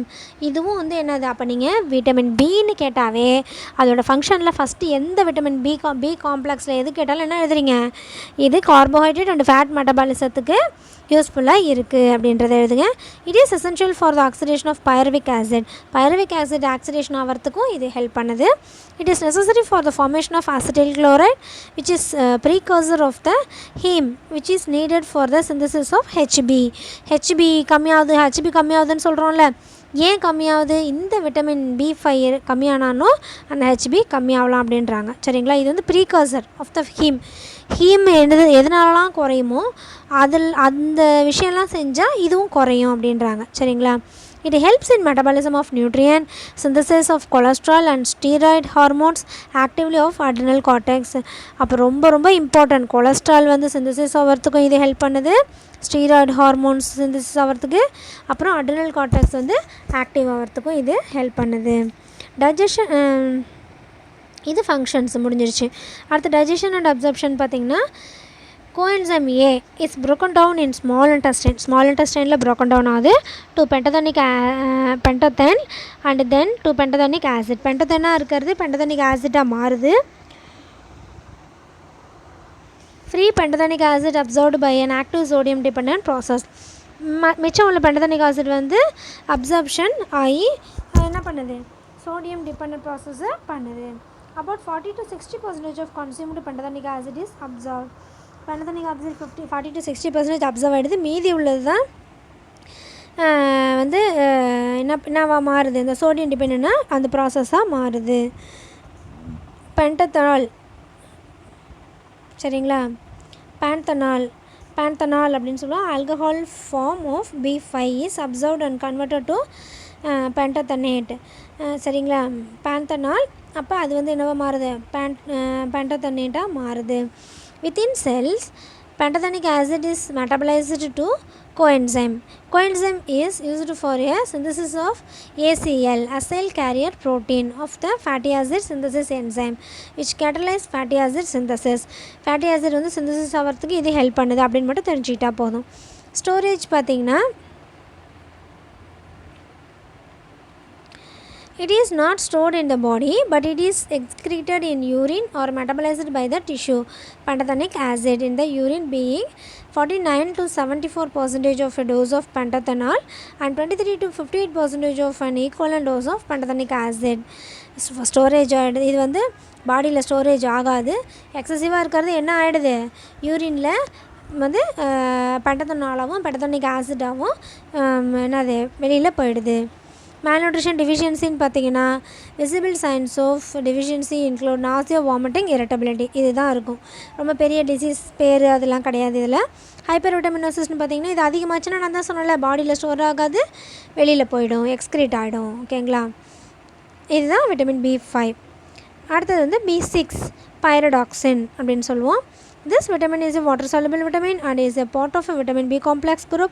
It is widely distributed throughout the plant and animal kingdom. எல்லாத்துலேயுமே இருக்குது. Vitamin B6 exist in 3 forms. 3 ஃபார்மில் வந்து இது இருக்குது அப்படின்னு சொல்கிறாங்க. பைரடாக்சின், பைரடாக்சல் and பைரடாக்சமைன், இப்படி 3 ஃபார்மில் இருக்குது. நம்ம எந்த ஃபார்மில் சாப்பிட்டாலும் அது என்னவா மாறிடுது, நம்ம உடம்புக்குள்ளே போய் பைரடாக்சினாக மாறிடுது. left over amount of the vitamin leave the body through the urine. அதிகமான விட்டமின் என்ன ஆகிடுது, யூரின் வழியாக வெளில போயிடுது. that means it needs a continuous supply of such vitamins in the diet. இது வந்து நம்மளுக்கு அப்போ கண்டினியூஸ் சப்ளை இருந்துகிட்டே இருக்கும். இப்போ ஸ்டோர் பண்ணி வைக்கிறோன்னு வச்சிங்களேன், இன்றைக்கி இப்போ விட்டமின் B6 எடுத்துக்கிறோம், நாளைக்கு எதுவும் எடுத்துக்கல, இப்போ நான் எக்ஸாம்பிள் நாளைக்கு ஃபாஸ்டிங் இருக்கிறேன்னு வச்சுக்கோ, அப்போ இப்போ ஸ்டோர் ஆகிருந்துச்சு இன்றைக்கி அப்படின்னா அது வந்து நாளைக்கு அதை ஈக்குவல் பண்ணிக்கும். ஆனால் இதெல்லாம் என்ன ஆகாதான், ஸ்டோர் ஆகாது. இன்றைக்கி நீ என்ன தான் 100 mg எடுத்துக்கிட்டாலும் அதுக்கு தேவையான எம்ஜியை மட்டும் வச்சுட்டு மீதி எல்லாத்தையும் யூரின் வழியாக எக்ஸ்க்ரீட் பண்ணிடுது. அப்போ நாளைக்கு தேவையானதை நீ நாளைக்கு தான் எடுத்துக்கிட்டாகணும், வேறு வழி இல்லை. அப்போ டெய்லி ரெக்குவயர்மெண்ட் வந்து இது தேவைப்பட்டுக்கிட்டே இருக்குது. ரெக்கமெண்டட் டெய்லி அலவன்ஸ்ன்னு பார்த்தீங்கன்னா 0.2 to 0.3 mg டெய்லி, அது மட்டும் தெரிஞ்சுக்கிட்டால் போதும். ஓகேங்களா, அடுத்து டயட்ரி சோர்ஸஸ்ன்னு பார்த்தீங்கன்னா milk, egg, liver, meat, fish, whole grain, cereals, legumes and vegetables. GLB, green leafy vegetables, nuts, fruits, rice polishings, wheat germ R rich sources இதிலலாம் வந்து அதிகமாக இருக்குது B6 அப்படின்னு சொல்கிறாங்க. ஓகேங்களா.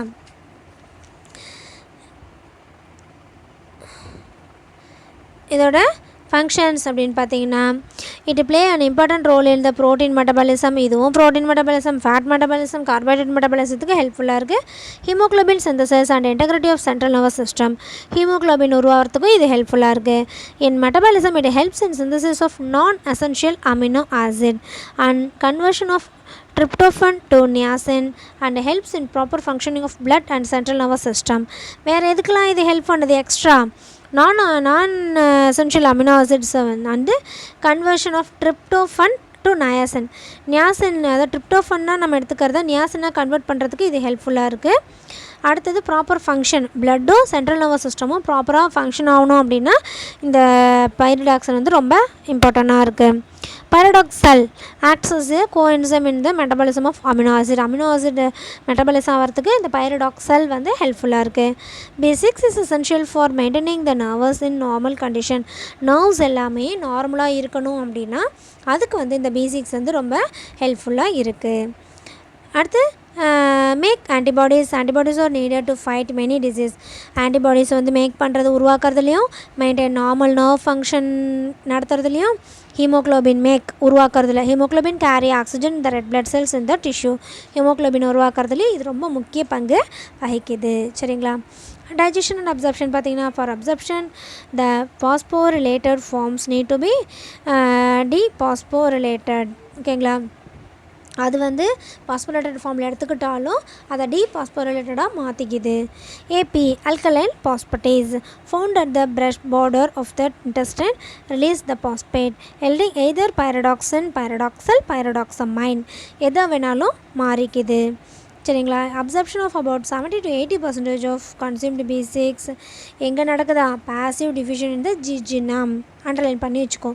நான் இது எழுத சொன்ன அந்த காலம் போட்டு எழுத சொன்னால் டேபிள் அதில் இந்த மாதிரி மென்ஷன் பண்ணினா மட்டும் போதும். இப்போ பைரடாக்சினோட B6ஓட அப்சர்ப்ஷன் பார்ட் எங்கே அப்படின்னா ஜிஜினம், அவ்வளோதான். That's all. ஒரே லைனில் முடிஞ்சிருச்சு answer. Some PN glucoside is observed intact and the complex will be excreted unchanged in the urine.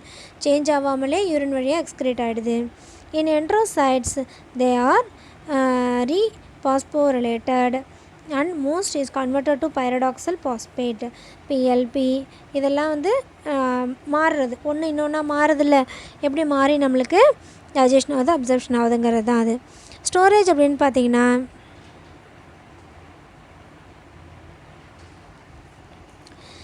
pyridoxine acid is absorbed by the intestine and passed through the portal to the general circulation. வந்து absorb ஆகிடுது. இன்டெஸ்டினில் absorb ஆகி நேராக பிளட்டுக்கு வந்து portal சர்க்குலேஷனில் சேர்ந்துருது. Liver and other organs and tissue have an optimum level of B1. Excess intake does not increase farther optimum level. எக்ஸஸாக பாடியில் இருக்கிறது இல்லை அப்படின்றாங்க. இதோட டிஃபிஷியன்சி அப்படின்னு பார்த்தீங்கன்னா B6 vitamin deficiency may lead to chylosis, irritability, inflammation of sore tongue, depression, convulsions. Convulsion என்னன்னு உங்களுக்கே தெரியும், ஃபிட்ஸ். சரிங்களா. இதெல்லாம் வரலாம் B6 கம்மியாக இருக்கிறதுனால. Because it's needed for normal RBC. B6 deficiency caused also cause anemia, skin lesion, crack at corner of mouth, அதான் கைலோசிஸ், அதாவது ஆங்குலர் ஸ்டொமடைட்டிஸ் சொல்லுவோம், சென்ட்ரல் நர்வஸ் சிஸ்டம் டிஸ்டர்பன்சஸ் இது எல்லாத்தையும் ஏற்படுத்தலாம் இந்த B6 வந்து கம்மியாச்சு அப்படின்னா. ஹைப்பர் விட்டமினோசிஸ் அப்படின்னு பார்த்தீங்கன்னா it is clearly toxic at doses about 1000 times the RDA. when the patient stops taking high doses of this vitamin, recovery begin after 2 months. complete recovery may take 2 to 3 years. கம்ப்ளீட்டாக அது அதிகமாக நம்ம நிறைய எடுத்துக்கிட்டோம் அப்படின்னா தான் அதோட ஹைப்பர் விட்டமினோசிஸ் அது வந்து நம்மளுக்கு தெரியும் அப்படின்றாங்க. அதிகமாக எடுத்துக்கல அப்படின்னா நோ ப்ராப்ளம், ஒன்றும் ப்ராப்ளம் இல்லை. அடுத்தது ப்ரிவென்ஷன் அப்படின்னு பார்த்தீங்கன்னா விட்டமின் B6 வந்து நம்ம அது எதுலாம் அதிகமாக இருக்கோ அது எல்லாத்தையும் நம்ம எடுத்துக்கணும். ட்ரீட்மெண்ட்டுன்னு பார்த்தீங்கன்னா நம்மளுக்கு டெய்லி ரெக்குவயர்மெண்ட் எவ்வளோ கிடைக்குதோ அதை வந்து பேஷண்ட்ஸுக்கு கொடுக்கணும். இதுதான் ட்ரீட்மெண்ட். அடுத்து B9 அப்படின்னா ஃபோலிக் ஆசிட். ஓகேங்களா.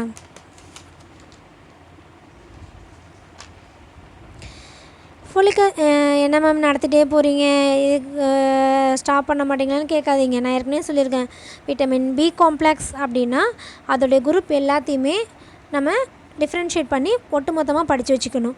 ஏன்னா இதில் உனக்கு தனித்தனியாக கொஷின் கேட்குறதுக்கு சான்சஸ் இல்லை. அதனால் எல்லாமே மோஸ்ட்லி ஒரே மாதிரி தான் வருது. ஃபங்க்ஷனும் ஒரே மாதிரி தான் வரும், அப்சர்ப்ஷன் ஆகிற இடம், டெசிஷன் ஆகிற இடம் எல்லாமே ஒரே மாதிரி தான் வரும். டிஃபிஷியன்சி மட்டும்தான் சேஞ்ச் ஆகும்.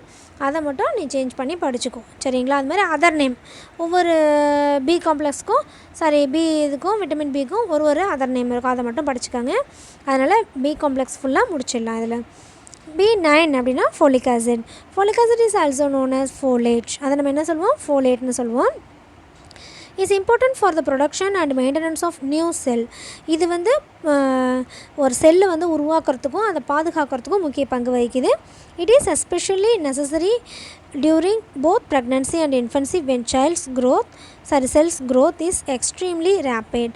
ப்ரெக்னென்ட் டைம்லேயும் இன்ஃபண்ட் குழந்தை இருக்குல்ல, அந்த ப்ரெக்னெண்ட்டாக இருக்கும்போது வயிற்றுக்குள்ளே இருக்கும் போதும் பிறந்ததுக்கப்புறமும் இது ரொம்ப முக்கிய பங்கு வகிக்குது. இது வந்து ரொம்ப இம்பார்ட்டன்ட். அதனால தான் கன்சீவாக இருக்கும்போது அயர்ன் அண்ட் ஃபோலிக் ஆசிட் அப்படின்னு டேப்லெட் கொடுக்குறாங்க, சரிங்களா? Both adult and children need folic acid to make normal red blood cell and to prevent anemia. அனிமியாவை ப்ரிவென்ட் பண்ணுறதுக்காகவும் தான் இது நம்ம தரோம். Pure folic acid occurs as a bright yellow crystalline compound. Pure folic ஆசிட்னா அது எப்படி இருக்கும்னா எல்லோ crystalline காம்பவுண்டில் இருக்குமா. ஸ்லைட்லி soluble in வாட்டர் பட்டுச்சுன்னா அது கரையிற மாதிரி இருக்குமா. It is easily oxidised in acid medium and is sensitive to லைட்டில் பட்டுச்சுன்னா அது வீணாக போயிடும், சரிங்களா? அப்போ லைட்டில் படாமல் நம்ம பத்திரமா வச்சுக்கணும். அதை ரெக்கமெண்டட் டெய்லி அலவன்ஸ் அப்படின்னு பார்த்தீங்கன்னா இங்கே கொடுத்துருக்காங்க பாருங்கள் கீழே. உமன் ப்ரெக்னெண்ட்டாக இருக்கிறவங்களுக்கு 55 வெயிட் இருந்தாங்கன்னா 200 தேவைப்படுது, சரிங்களா? பாய்ஸ் அண்ட் கேர்ள்ஸ் அடல்ட்டுக்கும் வந்து 200 தேவைப்படுது. லாக்டேஷன் ப்ரெக்னெண்ட்டாக இருக்கிறவங்களுக்கு 500 தேவைப்படுது. மற்றபடி மென் அண்ட் உமனுக்கு 200 தான் தேவைப்படுது. அப்போ பார்த்துக்கோங்க, ப்ரெக்னெண்ட்டாக இருக்கும்போது தான் இது அதிக அளவு தேவைப்படுது. லாக்டேஷன்லேயும் 300 தேவைப்படுது, ஓகேவா? அதனால் நம்ம அப்போ வந்து அதிகமாக இதை எடுத்துக்கணும். அடுத்து டயட்ரி சோர்சஸ் அப்படின்னு பார்த்தீங்கன்னா folic acid is widely distributed in foods like liver, kidney, yeast, GLV9 and green leaf vegetables. Excellent source அதிகமாக இருக்குது. Fish, meat, vegetable, legume, egg, whole grain cereal, fruit, dietary product and milk are good sources. இதெல்லாம் அதிகமாக இருக்குது அப்படின்றாங்க. அடுத்தது இது நம்மளுக்கு அந்த noni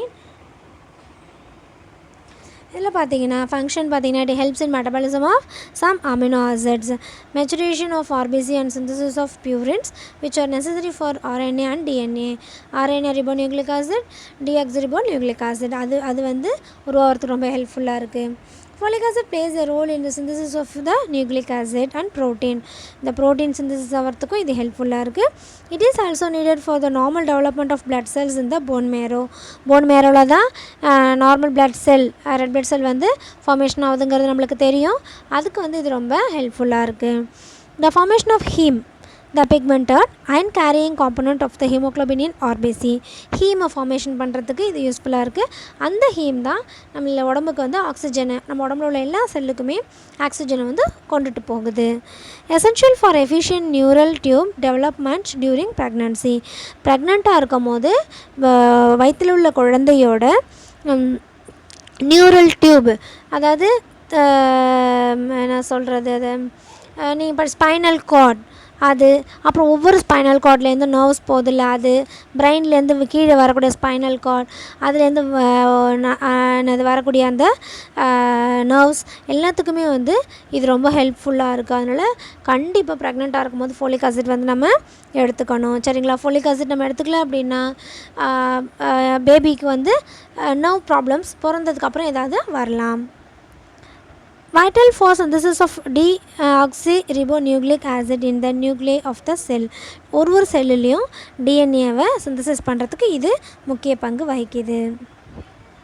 important for the production, growth and maintenance of new cell. புது செல் உருவாகிறதுக்கு இது ஹெல்ப் பண்ணுது. Involved in the production of neurotransmitter like serotonin which regulate mood, sleep and hunger. இது எல்லாத்துக்குமே இது தேவைப்படுது. டைஜஷன் அப்சர்ப்ஷன் பார்த்தீங்கன்னா இது எங்கே வந்து பண்ணுது? Absorption occur in the saturable active transport carrier mediated sodium depend channel, mainly இந்த ஜிஜினத்தில் தான் ஆகுது. அது மட்டும் தெரிஞ்சால் போதும். Folate needs vitamin B12 to function. Vitamin B12 acts to remove a methyl group from tetrahydrofolate. ஓகேங்களா?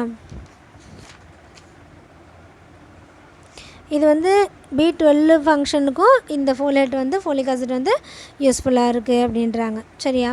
ஸ்டோரேஜ்னு பார்த்திங்கன்னா லிவர் அண்ட் அதர் ஆர்கனில் ஸ்டோரேஜ் ஆகுது. It's enough. மேல் நியூட்ரிஷன் பார்த்திங்கன்னா B9 டெஃபிஷியன்சி என்ன? Folate deficiency commonly found in pregnancy and lactation. அதில் தான் வந்து நம்மளுக்கு அதிகமாக தெரியுது. வேர் ரெக்குவயர்மெண்ட்ஸ் ஆர் இன்க்ரீஸ்டு, அவங்களுக்கு தான் ரெக்குவயர்மெண்ட் அதிகமாக தேவைப்படுது. It result in megaloblastic anaemia. இது கம்மியாயிடுச்சு அப்படின்னா என்ன வருமா? Megaloblastic anaemia. அது வந்து நீங்கள் செகண்ட் இயரில் படிப்பீங்க டைப்ஸ் ஆஃப் அனிமியாவில். அது கிளாசைட்டிஸ் வரலாம், cheilosis, gastric intestinal disturbances such as diarrhoea, distension இதெல்லாம் வரலாம். In early pregnancy folate deficiency may produce abortions. Early ப்ரெக்னன்சியில் வந்து ஃபோலேட் டெஃபிஷியன்சி கம்மியாச்சுன்னா அபார்ஷன் ஆகிறதுக்கு சான்சஸ் இருக்குது. Deficiency of vitamin B9 is generally indicated by headache, nausea, irritability. இது தான் வரும்.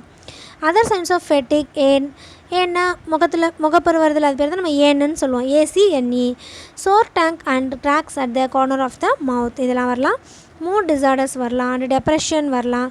R also signs of vitamin B9 deficiency. இதெல்லாம் தான் signs of B9 deficiency.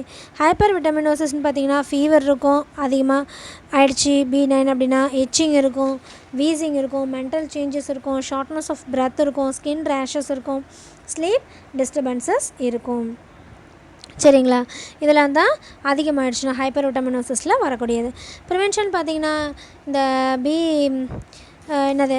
B6 வந்து B9 வந்து எதுலலாம் இருக்கும் அது எல்லாத்தையும் நம்ம அதிகமாக எடுத்துக்கணும். ட்ரீட்மெண்ட்டுன்னு பார்த்திங்கன்னா டெய்லி ரெக்குவயர்மெண்ட் என்ன கிடைக்குதோ அதை வந்து நம்ம அவங்களுக்கு கொடுக்கணும். சரிங்களா? அதாவது இப்போ ப்ரெக்னெண்ட்டாக இருக்கிறவங்களுக்குலாம் அதிகமாக கிடைக்குன்னா அதிகமாக அவங்களுக்குலாம் கொடுத்தாகணும். சரிங்களா? ஏன்னா அப்போ தான் வந்து அந்த உள்ள ஃபீடர்ஸோட க்ரோத் வந்து நல்லாயிருக்கும் நம்மளுக்கு. சரிங்களா? அடுத்தது வந்து B12 அப்படின்னா சயனோகோபலமைன். ஓகேங்களா? சயனோகோபலமைன் சொல்லுவோம். இதுதான் வந்து ஜிஹெச்லாம் பார்த்திங்கன்னா இன்ஜெக்ஷன் இருக்கும், இப்படி ஆரஞ்சு கலர் இன்ஜெக்ஷனாக இருக்கும். அதுதான் B12 சயனோகோபலமைன் இன்ஜெக்ஷன்.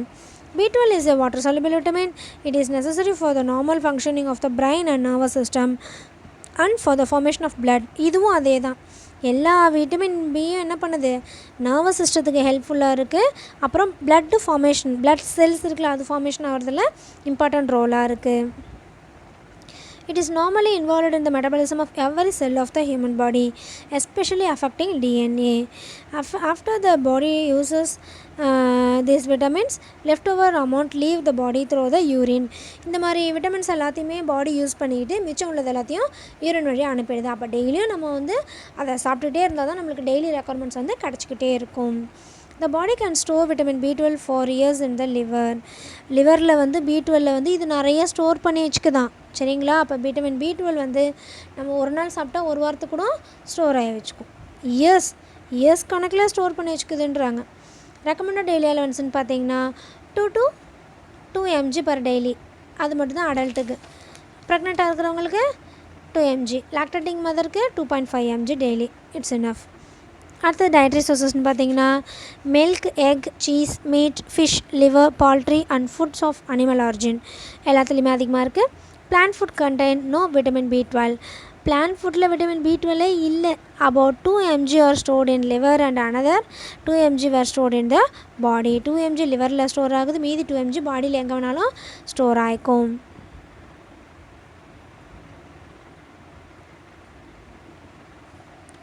ரிச் சோர்சஸ்ன்னு பார்த்தீங்கன்னா லிவர், கோட்டோட லிவர், ஆக்ஸோட லிவர், பிக்கோட லிவர், ஷீப்போட லிவர் இதெல்லாம் அதிகமாக இருக்குது. குட் சோர்சஸ்னு ஏன் இது வந்து லிவரில் தான் போய் ஸ்டோர் ஆகுதுன்னு பார்த்தோம்ல. அப்போ அனிமல் நம்ம இது பண்ணும்போது அனிமலோட லிவரை சாப்பிட்டா அதுலேருந்து நம்மளுக்கு அதிகமாக கிடைக்கும். குட் சோர்ஸ்ன்னு பார்த்தீங்கன்னா கோட்டோட லிவர், ஷீப்போட liver, fish, egg, hen, ducks egg இதிலலாம் இருக்குது. ஃபேர் சோர்ஸ்ன்னு பார்த்தீங்கன்னா மில்க் அண்ட் மில்க் ப்ராடக்ட்ஸ் இதிலலாம் இருக்குது ஃபேர் சோர்ஸாக. ஃபங்க்ஷன் பார்த்தீங்கன்னா இந்த phone மேரோ, the vitamin B12 coenzyme participant in the synthesis of DNA. DNA synthesis ஆகிறதுக்கு ஹெல்ப் பண்ணுது. Vitamin B12 is required for the enzymes that accomplish the synthesis and transfer of single carbon units such as methyl group. methyl group வந்து ஒரு இடத்துல இன்னொரு இடத்துக்கு போகிறதுக்கும் இது help பண்ணுது. Vitamin B12 is needed for building protein in the body, red blood cells and normal functions of nervous tissue. It promotes the maturation of RBC. RBC வளர்கிறதுக்கும் நரம்புகள் வந்து வேலை செய்கிறதுக்கும் இது ரொம்ப ஹெல்ப்ஃபுல்லாக இருக்குது. B12 cooperate with the folate in the synthesis of DNA.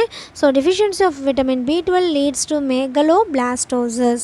அது வந்து என்ன பண்ணுது, megaloblastosis வந்து வருது deficiencyனால. Vitamin B12 has a separate biochemical role in synthesis of fatty acid in myelin. Myelinல வந்து fatty acid synthesis பண்ணுறதுல ரொம்ப ஹெல்ப்ஃபுல்லாக இருக்குது. Manufacture enzyme essential to metabolism of nutrients. Nutrients manufacture பண்ணுறதுக்கும் இது ஹெல்ப்ஃபுல்லாக இருக்குது. Nucleic acid and folic acid have got some influence on carbohydrate, fat and protein metabolism. இது மூணு மெட்டபாலிசம் ஆகிறதுக்கும் ஹெல்ப்ஃபுல்லாக இருக்குது.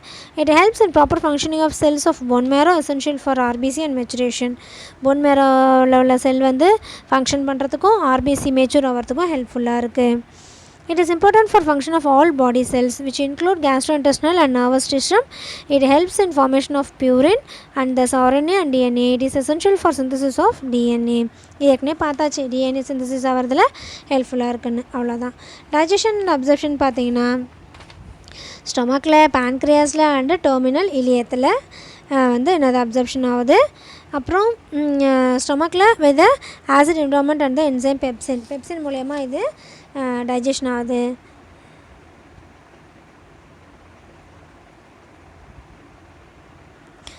Stomach acid and enzyme free vitamin B12 from food, allowing it to bind to other protein known as or protein. Stomach acid வந்து அந்த enzyme, அதில் உள்ள என்சைம்லாம் வந்து இந்த விட்டமின் B12 நம்ம சாப்பிட்ற சாப்பாட்டிலேருந்து அதை எடுத்து எது கூட வந்து கலக்குது அப்படின்னு பார்த்திங்கன்னா அதர் ப்ரோட்டீன் கூட கலந்து ஆர் ப்ரோட்டீனாக அதை உருவாக்குது. ஆர் ப்ரோட்டீன் வந்து டெக்ரேட்டட் பை பேன்க்ரியாட்டிக் என்சைம். அது வந்து பேன்க்ரியாட்டிக் அந்த இடத்துக்கு போனோன்னே டியோடனத்துக்கு போனோன்னே பேன்க்ரியாட்டின்லேருந்து வரக்கூடிய அந்த என்சைமில் கலந்து B12 to bind to intrinsic ஃபேக்டராக மாறிடுது. A protein secreted by the parietal cells in stomach. அந்த இன்ட்ரின்சிக் ஃபேக்டர்னால் அந்த ஸ்டொமக்கில் வந்து ப்ரோட்டீன் செல் வந்து செக்ரேட் ஆகுது, ப்ரோட்டீன் வந்து செக்ரேட் பண்ணுது. பேரட்டல் செல் மூலயமா ப்ரோட்டீன் செக்ரேட் ஆகுது, அது கூட இது பைண்ட் ஆகிடுது. If intrinsic factor B12 complex bind to the intrinsic factor receptors, அது கூட கலந்து in the presence of calcium and the complex is internalized by a receptor mediated endocytotic process. லாஸ்ட்டாக எண்டோசைட்டோட்டிக் ப்ராசஸ்க்கு வந்துடுது.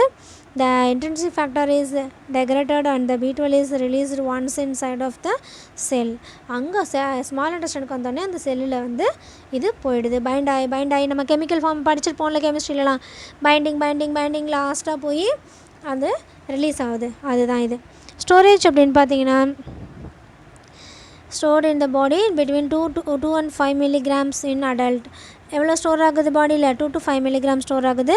Approximately 50% of stored in liver. Approximately 0.1% is loss each day. ஒரு நாளும் 0.1% loss ஆகிட்டே போவோம். Due to secretion to the gut. Not all of the vitamin in the gut is reabsorb.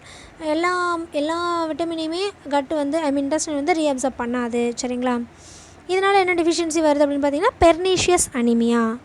என்ன deficiency வருது? Pernicious anaemia B12னால. ஓகேவா? Production of red blood cell வந்து கம்மியாகிடுது. Hypervitaminosis அப்படின்னு பார்த்தீங்கன்னா ஆர்பிசி கவுண்ட் வந்து லோவாகிடும். ஆர்பிசி வந்து மெச்சுரேஷன் ஆகிறது அஃபெக்ட் ஆகும். Soreness and inflammation of the tongue இருக்கும். நம்னஸ் அண்ட் டிங்க்லிங் ஆஃப் ஃபிங்கர்ஸ்லாம் இருக்கும். அடுத்த ஃபிங்கர்ஸ் டோஸ்லாம் இருக்கும். பெர்னிஷியஸ் அனிமியா அப்படின்னா severe anaemia due to lack of substance in gastric juice resulting in failure of absorb vitamin B12. அதாவது severe anaemia ஏன் வந்துச்சு அப்படின்னு பார்த்தீங்கன்னா கேஸ்ட்ரிக் ஜூஸ் வந்து கம்மியாக செக்ரேட் ஆகி அது வந்து பைண்ட் பண்ணுறதுக்கு கேஸ்ட்ரிக் ஜூஸ் தானே வேணும். கேஸ்ட்ரிக் ஜூஸில் பைண்ட் ஆகி இன்ட்ரின்சிக் ஃபேக்டர் அப்படின்லாம் பைண்ட் ஆகி கடைசியாக வந்து ரிலீஸ் ஆகுது. அப்போ கேஸ்ட்ரிக் ஜூஸ் கம்மியாக இருந்துச்சுன்னா கண்டிப்பாக B12 கம்மியாகிடும். அப்சர்ப்ஷனாக வருது, கண்டிப்பாக பெர்னிஷியஸ் அனிமியா வந்துடும். ப்ரிவென்ஷன் பார்த்திங்கன்னா எதில் வந்து இது அதிகமாக கிடைக்குதோ அதை நம்ம எடுத்துக்கணும். ட்ரீட்மெண்ட்டுன்னு பார்த்திங்கன்னா இந்த B12 இன்ஜெக்ஷனாகவும் ஃபஸ்ட்டு கொடுத்துட்டு அதுக்கப்புறம் டேப்லெட்ஸை நம்ம இன்க்ரீஸ் பண்ணிக்கணும். சரிங்களா? அடுத்தது விட்டமின் சி. அவ்வளோதான், அழுவாதீங்க, இதோட லாஸ்ட்டு. ஓகேவா? விட்டமின் சி அப்படின்னு பார்த்தீங்கன்னா இது வந்து ஒரு வாட்டர் சால்யுபிள் விட்டமின். இதோட அதர் நேம் வந்து அஸ்கார்பிக் ஆசிட். இப்போதைக்கு உங்களுக்கு எல்லாருக்குமே ரொம்ப தெரிஞ்ச விட்டமினாக இது மாறி இருக்கும். ஏன் கொரோனாவுக்கு வந்து விட்டமின் சி வந்து அதிகமாக எடுத்துக்கணும்னு சொல்கிறாங்க. எதுக்குன்னு உங்களுக்கு தெரிஞ்சிருக்கும். ஏன் நம்மளோட இம்யூனிட்டி வந்து அதிகமாகிறதுக்கு. அப்போ விட்டமின் சி எடுத்துக்கிட்டால் நம்மளோட இம்யூனிட்டி அதிகமாகுங்கிற அந்த ஒரு கான்செப்ட் வந்து உங்களுக்கு தெரிஞ்சால் போதும். சரிங்களா? Vitamin C is an antioxidant vitamin that protects cells from oxidative damage and vitamin C is necessary for the production of collagen. இது வந்து நம்ம செல் டேமேஜ் ஆகிறதுலேருந்து ப்ரொடெக்ட் பண்ணுது நம்மளை. ஓகேங்களா? It may have role in fighting இன்ஃபெக்ஷனுக்கு எதிராக ஃபைட் பண்ணுறதுலேயும் இதோட role வந்து அதிகமாக இருக்குது. டயட்ரி சோர்ஸஸ் அப்படின்னு பார்த்தீங்கன்னா ஆல் ஃப்ரெஷ் ஃப்ரூட்ஸ். டெய்லி அலவன்ஸ்ன்னு பார்த்தீங்கன்னா டெய்லி ரெக்குவயர்மெண்ட்னு பார்த்தீங்கன்னா 40 mg per டெய்லி நம்மளுக்கு தேவைப்படுது. டயட்ரி சோர்ஸஸ்ன்னு பார்த்தீங்கன்னா all fresh fruits contain vitamin C. Amla, Indian gooseberry, நெல்லிக்காய் சொல்கிறோம்ல, it is one of the richest sources. Guava is another cheap source of vitamin C. கொய்யா, நெல்லிக்காயிலையும் கொய்யாவிலையும் அதிகமான விட்டமின் சி வந்து இருக்குது. Vegetables, especially leaf vegetables, are rich in vitamin C. Roots and tubers are poor sources of vitamin C. Germinating pulses contain good amount of vitamin C. Germinatingனா முளைக்க வச்ச பயிர்கள். சரிங்களா? Animal foods like meat and milk contain very small amount of vitamin C. அதெல்லாம் கம்மியாக தான் இருக்குது. Function அப்படின்னு பார்த்தீங்கன்னா the function of ascorbic acid is the formation of collagen, an abundant protein that forms the intracellular substance in cartilage, bones matrices, dextrin and the muscular epithelium. இதெல்லாமே உருவாகிறதுக்கு இந்த ascorbic acid வந்து ரொம்ப யூஸ்ஃபுல்லாக இருக்குது. Vitamin C is important for wound healing and increase the ability to withstand the stress of injury and infection and helps in the formation of connective tissue. இது வந்து நம்மளுக்கு காயம் ஏற்பட்டுச்சு அப்படின்னா அது சீக்கிரமாக ஆறுறதுக்கு விட்டமின் சி நம்ம அதிகமாக எடுத்துக்கிட்டோம்னா சீக்கிரம் ஆறிடும். அப்புறம் இன்ஃபெக்ஷன் அண்ட் இன்ஜுரியிலேருந்து நம்மளை ப்ரொடெக்ட் பண்ணுது. Vitamin C also plays an important role in other hydroxylation reaction. இது வந்து ஹைட்ராக்சிலேஷன் ரியாக்ஷனுக்கும் இது ஹெல்ப்ஃபுல்லாக இருக்குது.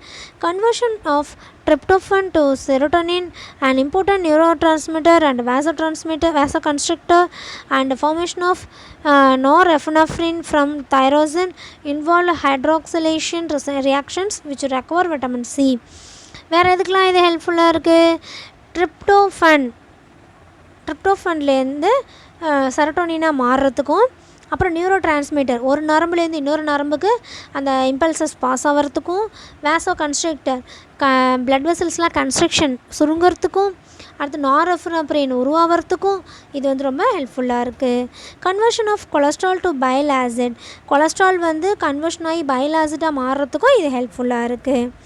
சரிங்களா? It is necessary for the absorption of iron absorption ஆகணும்னா விட்டமின் சி வந்து நம்மளுக்கு இம்பார்ட்டன்ட்.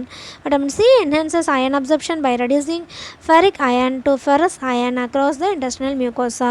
அதுதான் வந்து ஃபெரிக் அயன்லேருந்து ஃபெரஸ் அயனாக மாறுறதுக்கு ஹெல்ப்ஃபுல்லாக இருக்குது. Vitamin C is an important antioxidant and thus has a role in the protection of vitamin A and E and the PUFA polyunsaturated fatty acid from excessive acidation. ஈயும் ஏவும் முழுசாக நம்மளுக்கு கிடைக்கிறதுக்கு இந்த சி வந்து ஹெல்ப் பண்ணுது. ஓகேங்களா? இதுதான் ஃபங்க்ஷன். டைஜஷன் அண்ட் அப்சர்ப்ஷன் பார்த்திங்கன்னா 20% தான் வந்து அப்சர்ப்ஷன் ஆகுது. மீதி எல்லாமே ஜிஐ ட்ராக்டில் டெஸ்ட்ராய் ஆகிடுது. Prior to absorption ascorbate may be oxidised to dehydroascorbate அப்படியே மாறுது. அப்சர்வ்டு பை பாசிவ் டிஃப்யூஷனில் அப்சர்வ் ஆகிடுது. Vitamin C crosses the cell membranes in the form of DHAA அதுவாக தான் மாறி அப்சர்வ் ஆகுது. In the GI tract a high iron concentration present with vitamin C result in the oxidative destruction of vitamin C yielding to அதாவது 2,3-diketoglutanic ஆசிடாக மாறுது. Liver and other organ have an optimum level of vitamin C. எந்த இடத்துல வந்து vitamin C இருக்குது அப்படின்னு பார்த்திங்கன்னா liver and other organ அதில் தான் சேவ் ஆகிருக்கு. எக்ஸஸ் இன்டேக் வந்து நம்ம வெளியில் போயிடுது பாடியிலேருந்து. சரிங்களா? விட்டமின் சி டெஃபிஷியன்சி அப்படின்னு பார்த்தீங்கன்னா என்னது ஏற்கனவே தெரியும் உங்களுக்கு, ஸ்கர்வி 12லேயே படிச்சிருப்பீங்க. ஸ்கர்வினா என்ன? நம்ம டீத்தில் வரக்கூடிய ப்ளீடிங், கம் ப்ளீடிங் சொல்லுவோம். The deficiency of vitamin C leads to the defective formation of intracellular cement substance. அது சிமெண்ட் சப்ஸ்டன்ஸ் இப்போ பல்லில் அதானே இருக்குது, நம்ம படிச்சிருக்கோம் ஏற்கனவே. Joint pain, irritability, growth retardation in infant, anaemia, poor wound healing and increased susceptibility to infection, இது எல்லாமே இருக்கும். லாஸ் ஆஃப் வெயிட் இருக்கும், fever, diarrhoea and vomiting for frequently ப்ரெசண்ட்டாக இருக்கும் இது கம்மியாச்சுன்னா. லாஸ் ஆஃப் appetite இருக்கும். Swelling is observed at the end of long போனில் ஸ்வெல்லிங் இருக்கும். விட்டமின் சி கொடுத்தோன்னா ஆட்டோமேட்டிக்காக சரியாயிடும். ஹெமரேஜ் இருக்கும், occur under the skin. Gums are swollen and spongy, கம்ஸ்லாம் எப்படி ஆகிடும், ஸ்வெல்லிங்காக ஸ்பாஞ்சி மாதிரி ஆகிடும், அப்படி தொட்டாவே ப்ளீட் ஆகிற மாதிரி ஆகிடும். Scurvy, a disease caused by a deficiency of vitamin C, characterized by swollen bleeding gums and the opening of previously healed wound, which particularly affected poorly nourished sailors until the end of the 18th century. அப்போ வந்து ரொம்ப அதிகமாக இருந்துச்சுன்னு சொல்கிறாங்க. இதோட causes என்ன அப்படின்னு பார்த்தீங்கன்னா, dependency on alcohol or drugs. Alcohol அதிகமாக எடுத்துக்கிட்டால் இது அதிகமாக வரும். வந்து ஹோம்லெஸ்னஸ், வீடு இல்லாதவங்களுக்கு, சிவியர் டெப்ரெஷனில் இருக்கிறவங்களுக்கு, சீசோஃபெர்னியா பேஷண்ட்டுக்கு, க்ரான்ஸ் டிசீஸ் அண்ட் அல்சரேட்டிவ் கொலைட்டிஸ் உள்ளவங்களுக்கு, அனரெக்சியா நெர்வோஸா உள்ளவங்களுக்கு, ஸ்மோக்கிங் அதிகமாக பண்ணுறவங்களுக்கு, ப்ரெக்னன்சி அண்ட் பிரஸ்ட் ஃபீடிங்கில் உள்ளவங்களுக்கு, இவங்களாம் வந்து இதனாலலாம் வந்து நம்மளுக்கு இந்த விட்டமின் சி டிஃபிஷியன்சி வரலாம் அப்படின்றாங்க. என்ன சிம்டம்ஸ் பார்த்திங்கன்னா, malaise, lethargy, loss of appetite, peevishness, ill tempered, என்னது டென்ஷன் ஆகிட்டே இருக்கிறது, புவர் வெயிட் கெயின், டயரியா இருக்கும், டாக்கிப்னியா, இன்க்ரீஸ்டு ப்ரீத்திங் இருக்கும், ஃபீவர் இருக்கும், அனீமியா, ஜிஞ்சுவைட்டிஸ், இதெல்லாம் signs and symptoms of scurvy. Hypervitaminosis அப்படின்னு பார்த்தீங்கன்னா, இது அதிகமாக என்ன ஆகிடும், அதிகமாகச்சு அப்படின்னா ஸ்கின்னில் ஸ்பாட் வர ஆரம்பிச்சிடும், ஸ்வெல்லிங் இருக்கும், இன்ஃபெக்ஷன் இருக்கும், ஸ்பாஞ்சி ப்ளீடிங், கம்ஸ் இருக்கும், டெண்டர்னஸ், அனீமியா, இது எல்லாமே இருக்கும். லாஸ்ட் டீத், பல் வந்து விழுந்துடலாம், ஜென்ரல் வீக்னஸ் இருக்கும். அடுத்து வந்து லாங் டேர்ம் அட்வர்ஸ் எஃபெக்ட்ஸ் இருக்கலாம். சரிங்களா, இதெல்லாம் ஹைப்பர் விட்டமினோசிஸ் அதிகமாக இருக்கிறதுனால இருக்கும். ப்ரிவென்ஷன் அப்படின்னு பார்த்தீங்கன்னா, 90% ஆஃப் விட்டமின் சி இந்த diet comes from fruit and vegetable சாப்பிட்டாவே நம்மளுக்கு கிடச்சிரும் இது 90%. ட்ரீட்மெண்ட் அப்படின்னு பார்த்தீங்கன்னா, ஃபஸ்ட்டு வந்து அது 100 mg ascorbic acid twice daily should be administered intramuscularly. ஒரு வீக்குக்கு வந்து இன்ட்ராமஸ்குலராக போடுவோம். அடுத்து வந்து ஓரல் அட்மினிஸ்ட்ரேஷன் கொடுக்குறோம் 500 mg டெய்லி ஃபார் 1 month. 1 monthக்கு டெய்லியும் 500 mg எடுத்துக்கலாம். For infant 50 mg of ascorbic acid should be given intramuscularly twice a day for a week followed by oral administration. எப்போதுமே இன்ஜெக்ஷன் போட்டுட்டு அதை ஃபாலோ பண்ணி தான் டேப்லெட்ஸ் எடுத்துக்கணும். சரிங்களா, இதுதான் வந்து ட்ரீட்மெண்ட் ஆஃப் விட்டமின் சி. இதோட முடிஞ்சிடுது. ஓகே, எனிவே ரீட் வெல், ஒரு டைம் படித்து பாருங்கள். என்ன இம்பார்ட்டன்னா, விட்டமின் பிக்கு எல்லா பிக்குமே அதர் நேம் என்னென்னு படிச்சுக்கோங்க. அது எங்கே டைஜஷன் ஆகுது, அப்சர்ப்ஷன் ஆகுது, ஸ்டோரேஜ் ஆகுது, ஒவ்வொரு விட்டமின் பியோட டிஃபிஷியன்சி என்ன அப்படின்றத படிச்சுக்கோங்க. ஓகேங்களா, தேங்க்யூ.